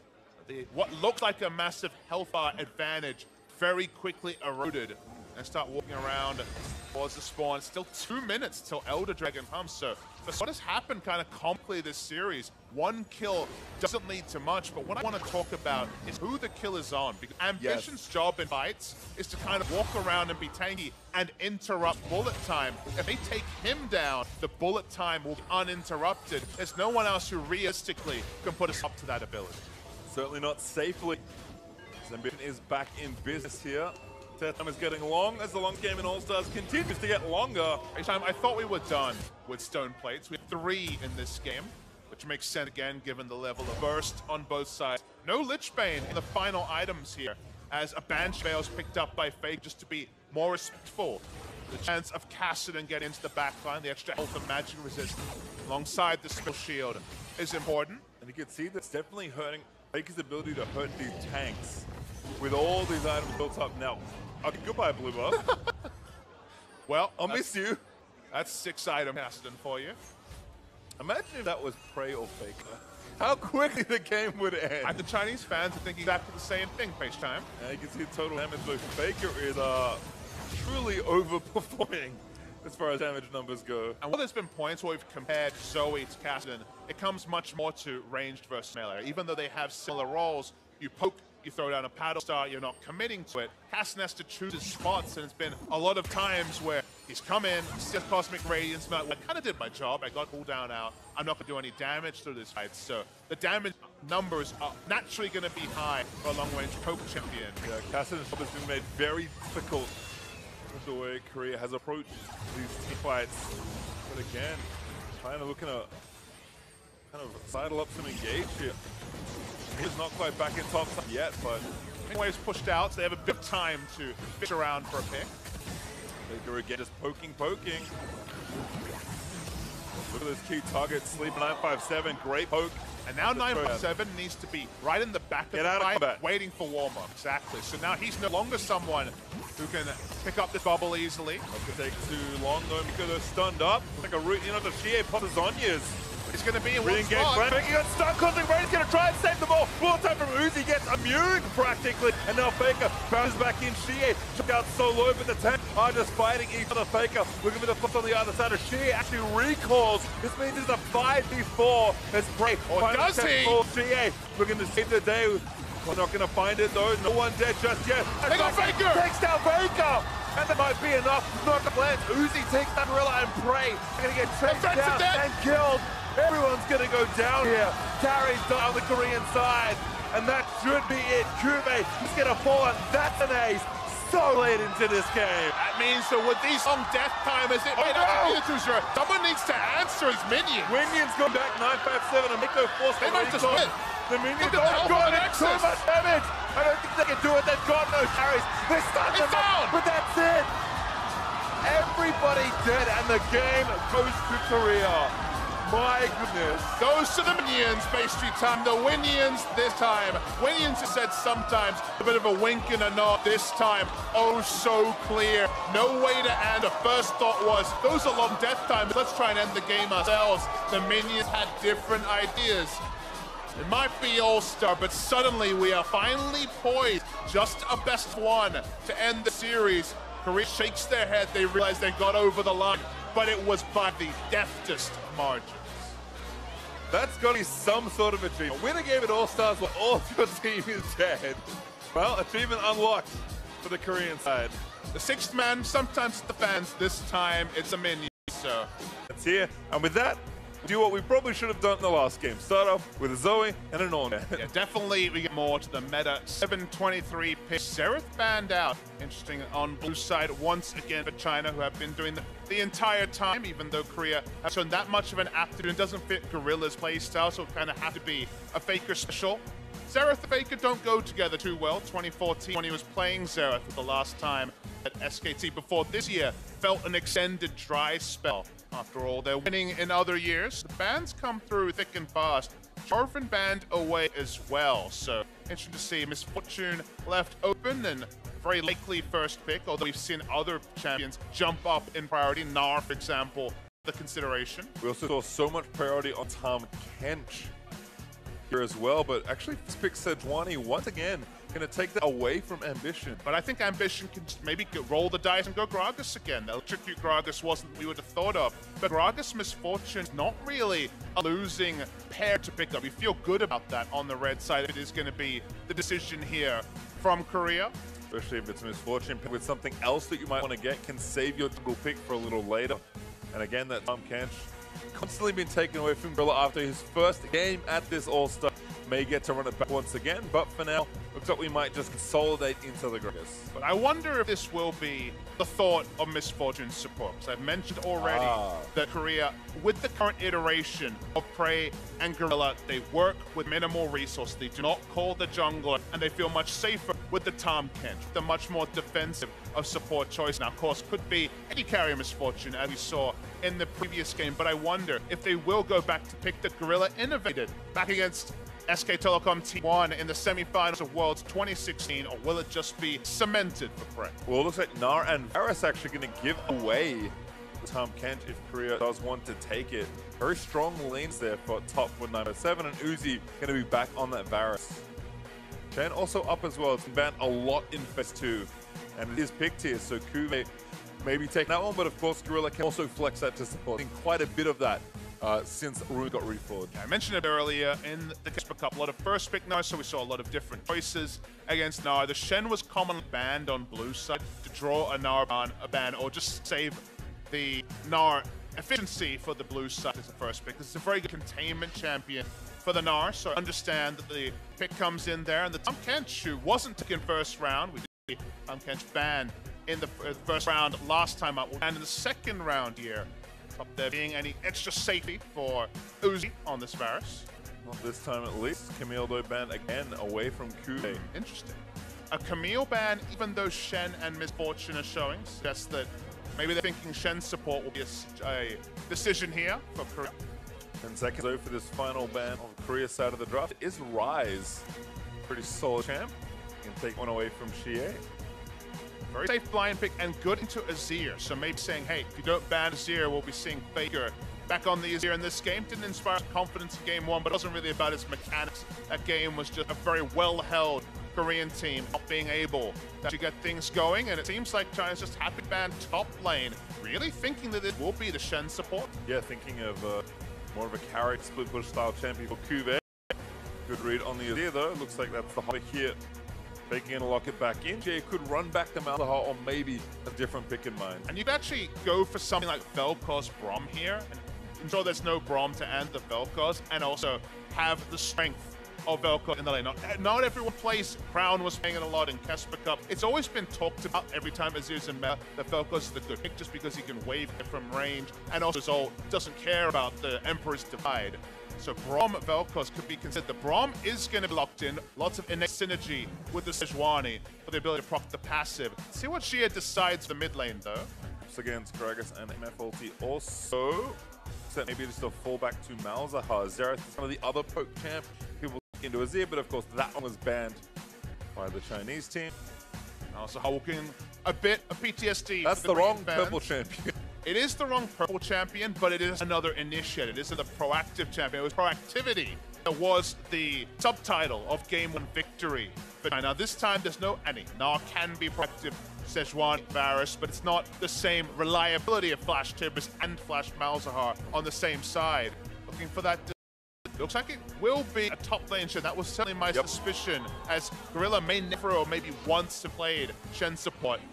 It's a late coming thing. We've seen it this tournament. We get the lock in. It will be back to the Misfortune support that he did originate himself. 2v2 lane here. So the Braum will do decently. Will have to kind of be on the back foot, the Chinese bot lane. And it's one of those things where MF support, I mean, MF in general just feels so good with all the runes being changed around. Enough support you might not think is like super hot given all the changes, but turns out your itemization is pretty efficient even from support. But I start thinking about the watch space time because this double-ranged bot lane does invite MLXG to go for some bot lane focus. You kind of want to do it pre-6, otherwise Shen will come in and rain on the parade. So this is very tight timings, but both teams know each other knows. It's very much rock, paper, scissors here coming through between the two teams. And it feels like bot lane is the big play lane, given it seems imbalanced towards the Korean side. Yep, certainly curious to see maybe a more calmer game looks like here. No Zoe kind of running amok, no double AP aggression from the top side for the Chinese side. So I think fittingly we're gonna get a pretty normal looking game 3, at least to start it. I have make no promises for what may transpire over the course of this next game. I think the predictions this series have all kind of gone sideways. If 3 games was a likely one, we do get the 3rd game in just the weirdest of circumstances. Everyone dead and the winnings doing the rest of the work. The Mexicans do rule in this particular series, but it's been such a firecracker. I'm so excited we get a game 3. Certainly has, and again, dream teams facing off against each other. And you can kind of tell the gravity of the situation now. Teams picking very safe, very standard, looking to play this one final game. Who will be the LMS opponents tomorrow in the grand final here at All-Star 2017? For the final time this year, one of these two teams moving out onto Summoners Rift for All-Star. My final thought is, will Faker get level 2 ganked for the 17th time? Feels like hasn't played 17 games, but has felt so much impact from the likes of MLXG in game 1 of this series. Sejuani still can look for a level 2 gank. It's unlikely to work, should be mentioned with the Malzahar, but still, if you can blow a flash or pray to flash, he'll be very happy. Would you like a prediction? I'm listening. Yes. Yes, he will. I mean, I think you're better than a coin flip for MLXG level 2 ganks most of the time. Well, it looks like maybe a change of pace here is a group up towards the blue side right-hand jungle for a spot. Someone gets a Comet proc. Trying to get information for which side of the jungle Sejuani is starting on. It's a pretty shallow ward. They're not able to plop it into the red buff because they're not sure if they're going to be face-checking 4 members, looking for a defense on the bot side here, side of China. So don't have full information, so it's not 100% certain, but they will be suspicious that it's a top side start once again, which would be level 2 possibilities for MLXG. MLXG does love this side of the map. Just loves where the red buff is. Sometimes it's his, sometimes it's yours. Gonna get the health here from 957. Gorilla taking heat though. Ooh, a nice root though. Prey. And it's a little disorienting to see Fortune and Jin in the same lane, but certainly a lot of poke with double range bot lane, like you mentioned. I mean, from level 2, it's pretty lethal on the side of Korea. You know, you put down... Good foreshadowing. The lethality will certainly be coming in, but all about the fact that you can use that W from level 2, the Deadly Flourish, and guarantee double comment and the full damage of the Make It Rain. So insane harassed. Why you see Boots 4 potions at start and 1 already chugged by Uzi, because you can't go Dawn Shield against this lane. It's not enough regen. You need the maximum amount of HP that 4 pots can provide. Good. Gets a Guardian proc. And again, race to level 2 already well won by Praying Gorilla. MLXG sneaking around some vision onto his red buff. So your prediction of bottom lane could potentially come true, but Ambition looks like he's walking to check. Mako pockets good shots. Tag onto Prey. Damage still there. Heal burn. Gorilla Prey with the barrier, so good defensive summoners here on the Korean side for 2v2. MLXG has to give up that red buff. Just on the night here between Ambition and also MLXG. Ambition level 3 and MLXG not wanting to opt into anything. Both have come through vision in fits and spurts. You see another ward put down just to get timers on everything. Yep, Ambition is going to take it down. And MLXG still zoned off here. Still level 2. Finishing those cross up. Ambition going to try and look for him. Rubik got pulled away. Shia gets poked down by Faker. That's usually how the matchup goes. Just see this because of the level in the previous time we saw the matchup in game 1, but you should be able to get a lot of trade harass as Faker early for the level 6 all-in threat is there. Again, you can see with all the pressure from mid and bot, Ambition much more aggressive with how he's moving into his enemy's jungle. MLXG is struggling to get the last little bit of XP. He's still level 2. Level 2 gank still on the table. And off the table as he takes down that Krug. Ambition with a pretty good experience lead. Very close to 4 at this point. Mako jumps in, attacks Gorilla. Uzi Build heal offensively, flushes in, they want it all. Gorilla is going to get something nice down, and Mako grabs first blood Bray, lining up for second, but Mako doesn't dive too far forward. Tell that it's not used to the lane as Mako. Bray can turn it around, he does do so too far for Mako, as MLSG was trying to make something happen, but Ambition again here is enough to protect Uzi though. A first mindset from Gorilla. Healing earlier meant that he was in range. There's Uzi.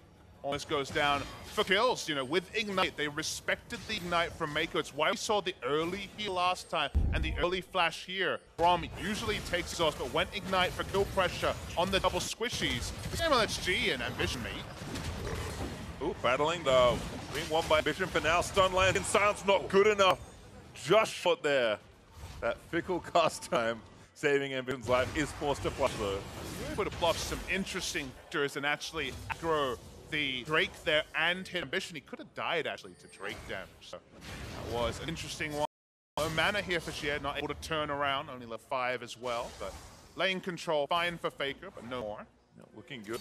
Both low on mana should tick back up as we check in with the top lane. Pop not going to land on an F5-7, but it's press the attack now. That is the departure from area we've seen almost on every single Gnar this tournament. Yeah, a lot of Aerie in the Cup, but pre-nerf, of course, nerf came in. Still plenty of Aerie, like you say, in this tournament. I think against true tanks, you get less lane control early with press the attack. As the lane goes on and you start building AD items, you do get situations where you can pick up kill threats. So they preferred the press the attack as it's gone. I think when we start to see those AD items complete, like I mentioned, we'll see the actual impact of it and judge. Certainly seen Cuvée be wonderful in side lanes. All Series 1, we'll see if 957 going to have similar success as he scales up in this game. Here though, still on struggle street. Here versus Faker and Zazir. TP up for Cuvée here on the top side also. Probably soon to match, but trying a little behind on CS. Same is true here in the mid lane for Xier versus Faker. And actually behind as well in the bot side, despite the kill they got. Praying Gorilla's double range bot lane is just a little too much harass. Well, it's all in or nothing, actually, for Braum and Varus. That's why they took the chance where they could, because, you know, when the summoners are all down, just eating free harass. It will draw the jungler. Yep, the spot it here, but Prey's got his flash, gonna get tagged though. Gorilla might be a better target to Shen. Or is it gonna turn it around to TP in on the Chinese side? Gorilla does go down to Uzi. The taunt too late there for Cuvée as he gets stunned up as well. Opted into pushing up because they had the Shen ultimate, but Gragas wasn't on the same side of the map. They were always outnumbered. All they get is a teleport advantage, and even that, because Cuvée had previously teleported to the top lane. MLXG still playing a little bit of catch-up and pretty close to 5. MLXG probably not too far away. Faker pressuring down here on the bot side. I think just trying to get off any potential farm greed or protect a re-up. Mako blocking that shot, gonna hit the recall button once more. Nice blind flourish there from Prey to cancel, or at least delay the recall, but not a lot left there. It's Uzi. Those tier components not quite coming together. This is something you rarely see for AD carriers, especially someone like Uzi. Yeah, but just it's about back timing. They've been forced to back twice. They picked up a kill, but kill credit does go to Uzi once out of the 2 kills that we've seen there. So he's just kind of piecemealing together his needed items, and he wants Dirk for laning phase because he can only, it's not poke trades that are even. If they both had poke supports, you can go for tier earlier and think, okay, like, when you need to be able to all in with your jungler, with your support and ignite, you need the Dirk power spike earlier, and that means the tier has to be delayed. Yeah, they're level 7, looking to line the ultimate up onto Cuvé's face. He's gonna do that right now. Yeah, here we go. Suppressed and depressed. 957 nods into the wall. He'll wall up CC chain onto the silence also. That was just disgusting. There was no chance to react. The moment the suppression started, everything beautifully channeled. The now reach bar in the right spot. Academic for side of China, but enough to pick up the kill. And they start to spread from the mid lane. Azir plays for his own lane traditionally. Items haven't started to roll through for Faker, but great map movement from Xier. And he didn't even his teleport. Nope, just kind of walked up there, chilling out there. Yeah, you're gonna lose his passive, no ultimate again, not much threat on Fakers. Let's watch this chain again. It feels like in moments like this, where Azir played for himself, happening in other areas of the map, and this is the small moment where you're like, okay, if this was SKT, would there have been a free kill top lane? Would they have been in that spot? Would communication have been different? That's the part he starts to wonder, because it just looked too easy for the side of China. Yep, very convenient rage timing as well for 957. Lined up well. Just trying to holding the gold lead, deal with their kill advantage.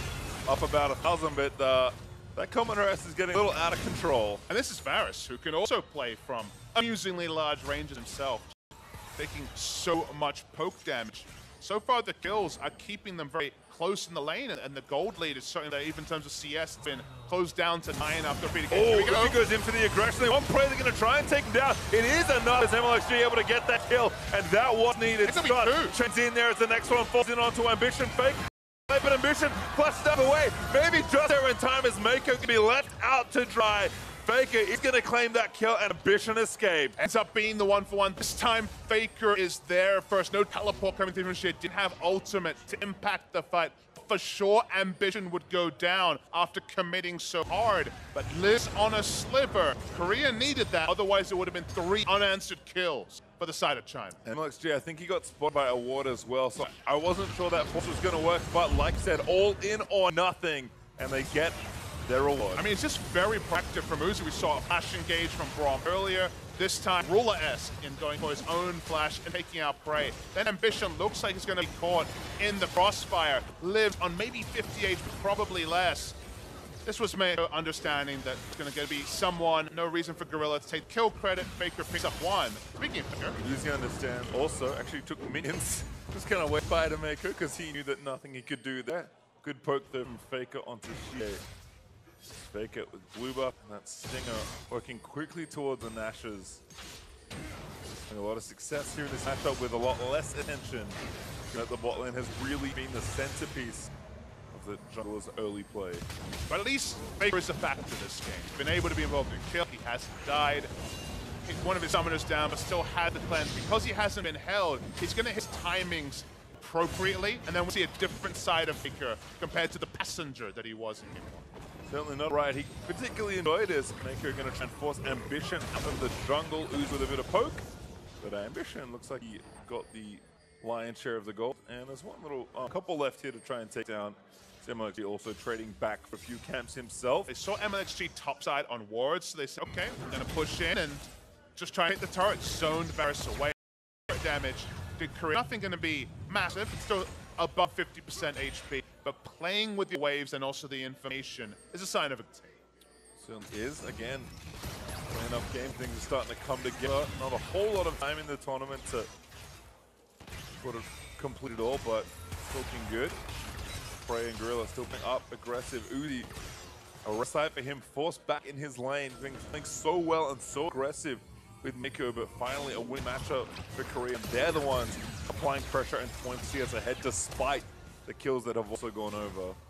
Great teleport wards for Shea, looking at the bot side. So not going to be a deep teleport to potentially punch this. That's why MLXG is just there to ward off a gank. And Korea read the situation smartly and say, well, we'll take a free Drake. Yep, just fall back to Drake.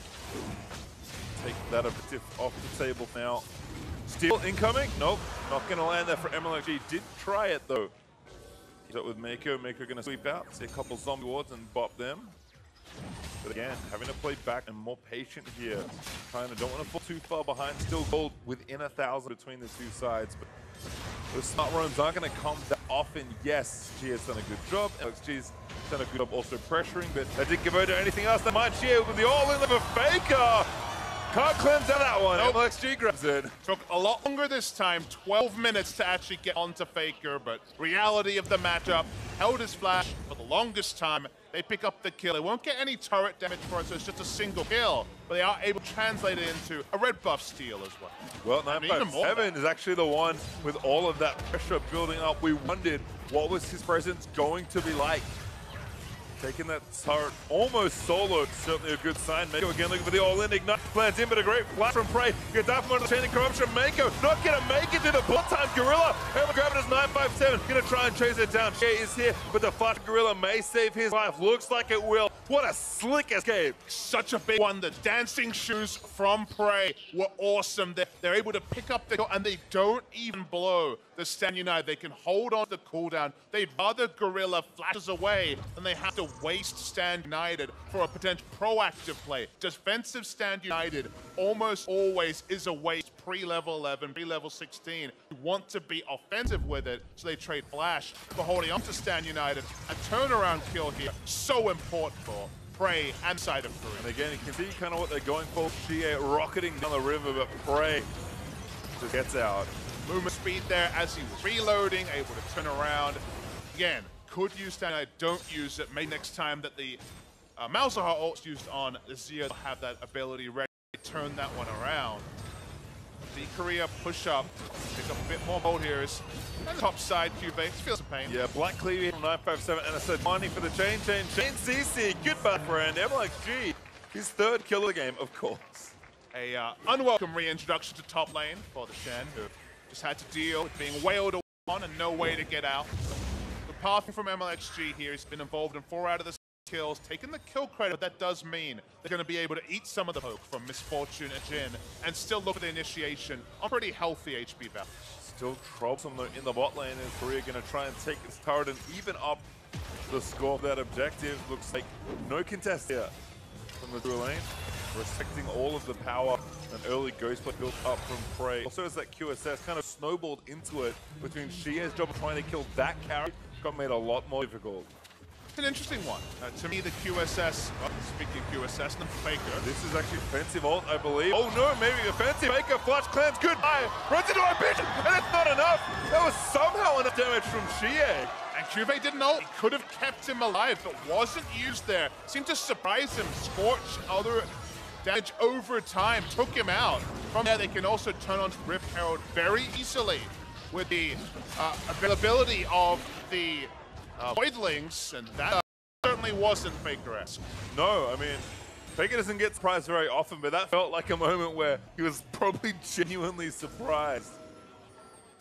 And the reward is good. Get an objective, but take the Rift Herald away. Get that kill, maybe even start pressuring this new turret. Let's see this one again. How did this happen? Have to wonder what the comms are here, because we know that Stand United is up. Get away. He has to flash away. Of course, Cleanse doesn't work on damage over time abilities. Faker will know that, so he seems genuinely surprised. Remember, damage values are different than they were back at World when there was plenty of Malzahar running around. Proud playing it 3 times in the grand final, and the damage just cracked up onto Faker. He seems bemused that he fell down. Yeah, turns out that last E was enough there from Shea, who full combo the Azir after Faker, by his own credit, went aggressive to try and pressure Shea off this one. All of a sudden, gonna probably rethink his next approach, and Shea like, I have flash and my cooldown boots, and a jungler right left of me. A very early change over to that Ghost Flash that we mentioned is exactly what Shea is looking for with CDR boots, around 108 seconds onto the Ghost, and if he eventually finishes a Zhonya's through the stopwatch that he got from the Mastery, 70% CDR on Zhonya's, so it's pretty insane how slow that cooldown is as well. Yep. Committal here with the Herald by MLXG. Does keep that one down. A lot of upside pressure here from 957. Faker forced up here actually to deal with that. Looks like maybe a conversion here to mid lane, but Gorilla is there to try and head that off along with Ambition. So Rift Herald will die. It does collect a turret. I think it's an interesting conversation to be had about where you should use that, but maybe get a kill instead. Suppress, knock out once. Yeah, no, he's dead. So my favorite patch note from 7.24 was the quote before Malzahar after the ultimate damage drop, and it was, Malzahar should have to press 4 buttons to kill people. I mean, other people pressed the same button he did and it seemed to work out. There's just nothing you can do. There was no overlapping time there. You don't have a QSS on the side. Brace is going to be chased down. Already busted the QSS, and actually needs to get an auto attack range, which seems very difficult. Oh my god, that juke was sick! His dancing shoes well on point. It finds the predictive route on the MLXG. but not realistically enough damage. So I think even if he was stunned there, probably would have lived, but he keeps his summoner spells. That's still a little win for the side of Praise. Not liking the fact that he's going to deal with a 3-kill Sejuani, though, who will be able to heat up those ultimate shots later in the game. No armor being itemized into yet, but that'll come later for the side of MLXG. Yeah, Praise going to need to do a lot of that in this game, given how many threats there are on the table. With QSS down, he's mildly vulnerable to the ultimate from Malzahar, but that's not a concern right now as Quadric, number 2, goes over to Korea. Well, it gets them out of range of the Malzahar. That'll be That's very important. Because it's out of combat is basically out of Malzahar range. It's pretty much all you have to think about there. Once that starts, nothing's going to save you, as we've well seen. Don't expect play to be in range of Malzahar ultimate anytime soon. So the QSS probably just going to be for other things, like, for example, Uzi and the potential chain it into the Malzahar later on. We'll have to see if he has a choice about it, because she gave that fast flash. Could find the angle, but right now 957 just sauntering back on down to the bot lane. There's Kuve, nice teammate and double root crystals. How do you like my black cleaver? Not a lot. Kuve does not. Correct. I like your narration there. Kuve's getting out of there. He's got the money to spend. Go home and hopefully get tankier, as this Nara is continuing to be a pest. A massive CS lead for 957 also. Every time Korea has looked to scale this tournament, this has happened. It feels like every time Azir is coming through, you can go for Malzahar. It doesn't have a happy laning phase being equal against the Azir, but he has the R button. There is an abundance of damage in the meta now, and that extra damage, just there not being MR runes on Faker means that there are those damage miscalculations. You do die. You are more brittle than before. And feels like scaling at every turn is being heavily punished. And you can see Faker was in the top lane briefly, but he looked like a very good at Nethergrass target, so he kind of recognized the situation in that long lane after 957, and then MLXG were able to take down those 2 consecutive turrets. 957 also got a lot of work on the bot side, so that's not the pressure there, and that's just another chain, but no ult needed for that one as the root lands back to trade. Okay. 957 TP's into his death. That was also a lot of answering damage in this damage meta we're seeing, so 1-for-1 so far. Good point out, there's no available. Mako, that was a sexy easy damage from Gorilla, who let the bullet time go. MLXG going to be a bit more protected. But looks like no rush onto the Baron. So everyone going to walk back away. Juve trying to play the side lane, still has an ult. We're going to see the replay. Juve's been very judicious with his ults. Wouldn't have saved ammunition here, so right decision not to use it. I like the turnaround because any ability in auto attack would have transformed, been more tanky. There was a chance for that. So equal amounts of no gameplay available, even without a Malzahar on their side.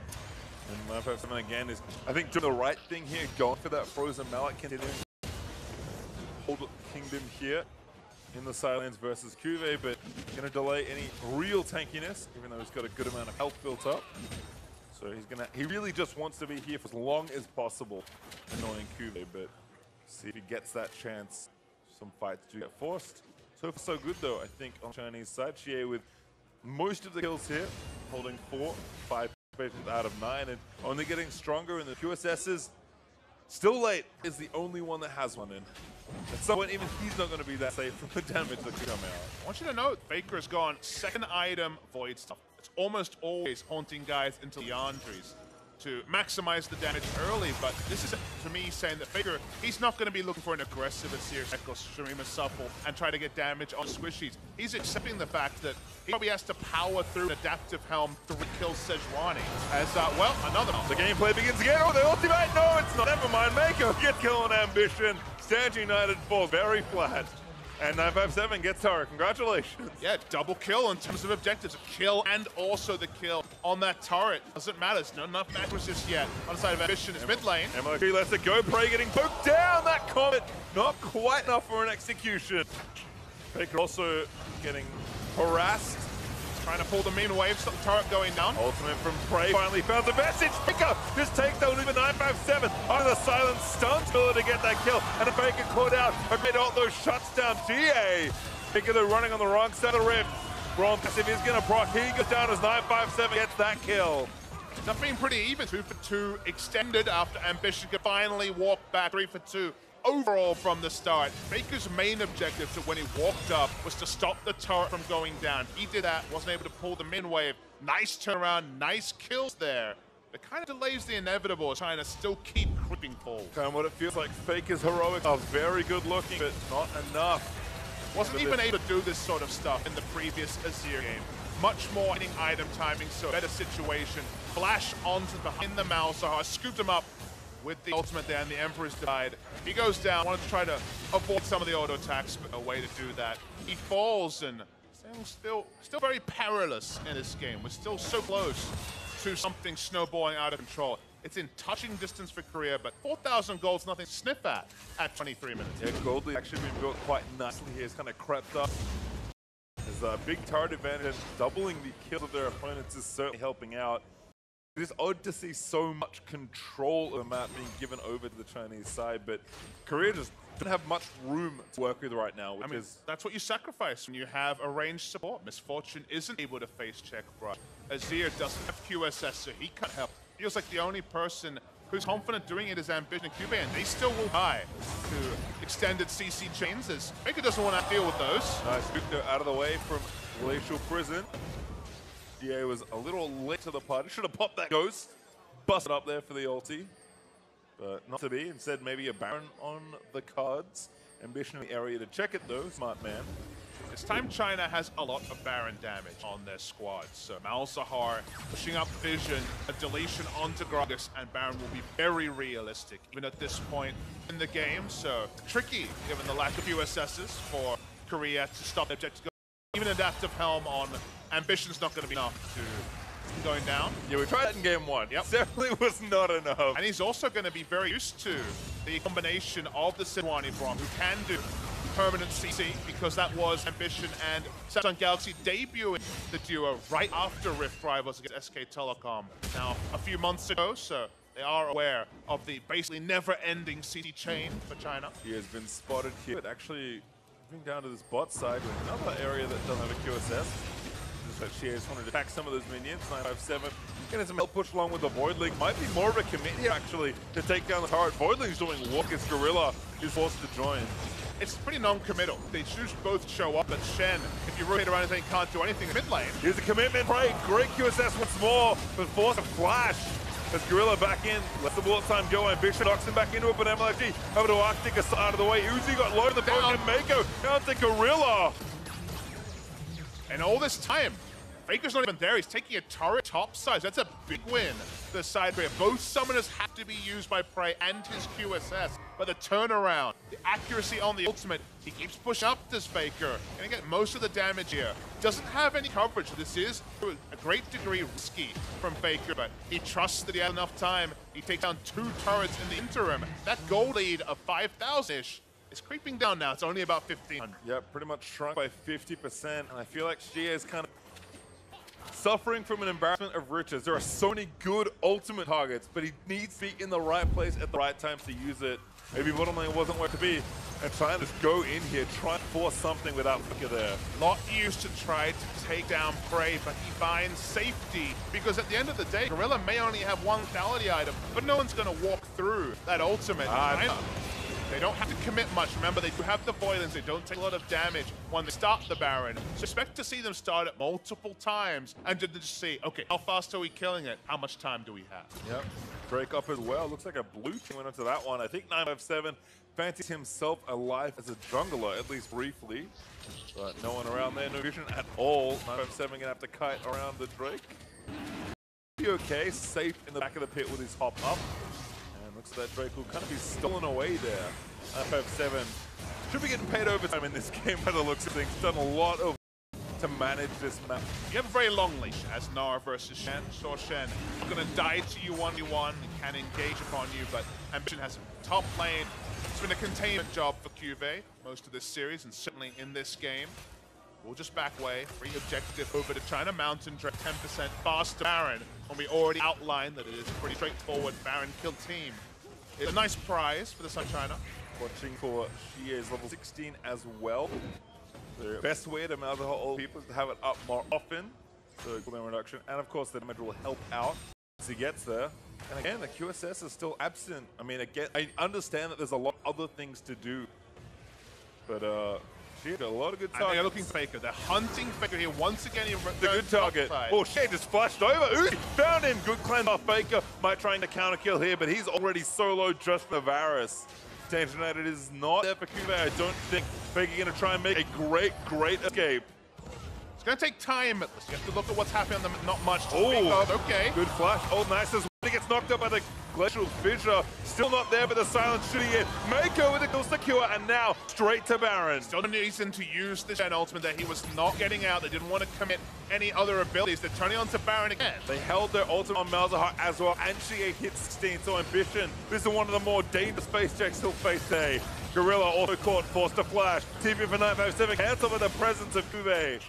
But still onto the Baron. Actually needs to duck back in there. Uniquely, China can keep going off the Baron, letting it reset. Didn't even reset here. It's down to 4,000. Yeah, actually going there again. Threatening Mako, blocking shots. They just need to get Ambition out of the pin. They're going with the ball time. Tries to He got it with the misfortune. Gorilla steals it. And Ambition to forward. That's well worth it. Of all things, just a couple of rounds of the bullet time are enough.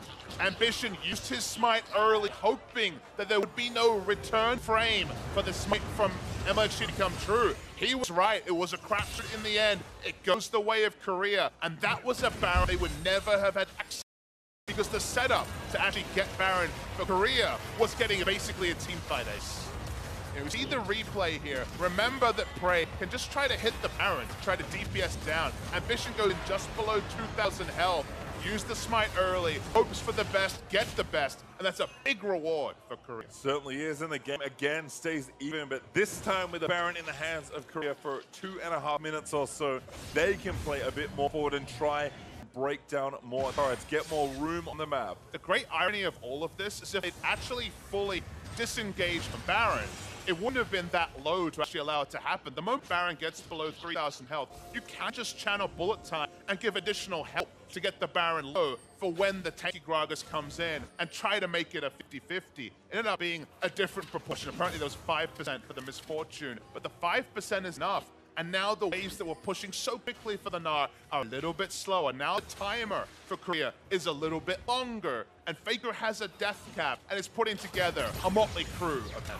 Certainly looked good so far. Knows he's got to pull the carry pants up. Nice and high. Gorilla stunned here. 957 looking for scoop. Finds two. Gorilla does die there. Well, in the Gnar is good. Ambition also going to go down. Going to keep him alive, but looks like Kube stood up forever is going to fall. Two great picks there from the Chinese All-Stars. Looking for wave clear was Gorilla, but it was really great aggressive stuff coming through. Brace is trying to kill the minion wave. Knows he's not going to get any damage onto the champion reliably. Baker can keep back in range, but they're giving up an inhibitor here at minimum. Busted down real quick. MLG eats a little bit poke here. Inhibitor though is going to go down. Faker maybe look for something, but probably too late on that flank. Instead, they concede the objective, and all of a sudden the pressure's flipped back around.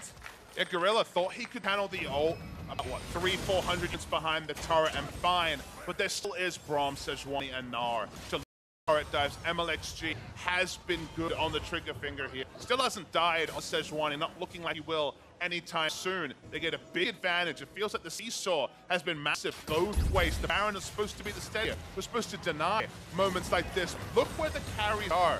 Jhin and Azir are basically having a conversation in the mid lane while this turret dive happens. They lose the turret, they lose the maximum.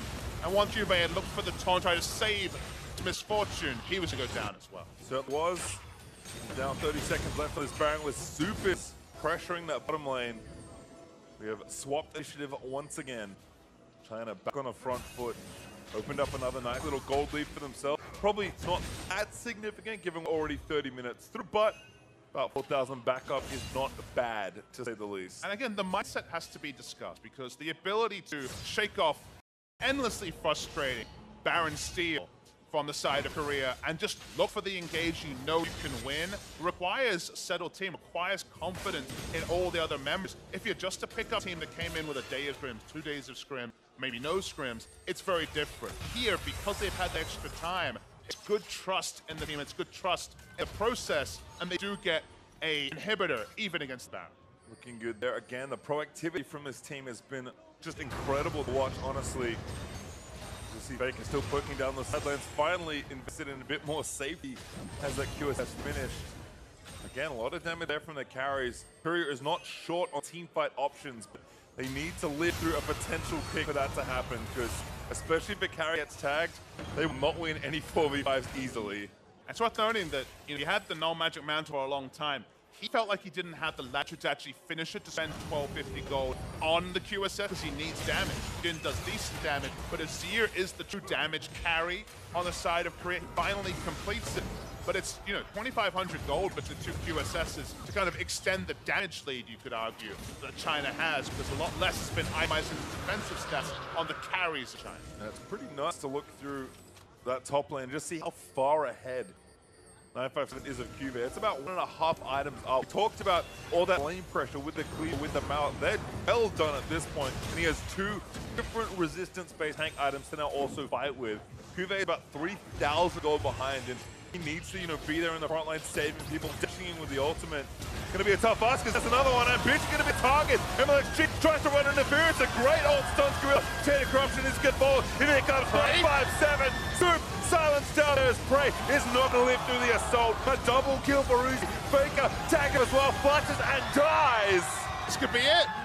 Certainly could. A triple kill for Uzi could finish this game off. Remember, Super Minion still here in the bot lane. All members alive. Varus still alive. China want to cement what has been a great all-star for them. They're looking to end the game. They've got almost everyone alive. Uzi will be enough to put through these turrets. Gorilla is trying to do something, but MLXG busting off. There's another kill. Death time is still pretty long, 20 seconds plus, as there's going to be an ace completed by MLXG for double kill. And win here cements a brothers war in the final of the 2017 All-Star, as China will take game number 3. China versus Korea has happened at every international event that it could. This does start to square up the ledger, not in the way that Chinese fans would have wanted. They would have wanted the big wins at MSI, big wins at Worlds. They didn't get them on those stages. Rift Rivals and now All-Star. The Chinese representatives have been able to unseat the Korean representatives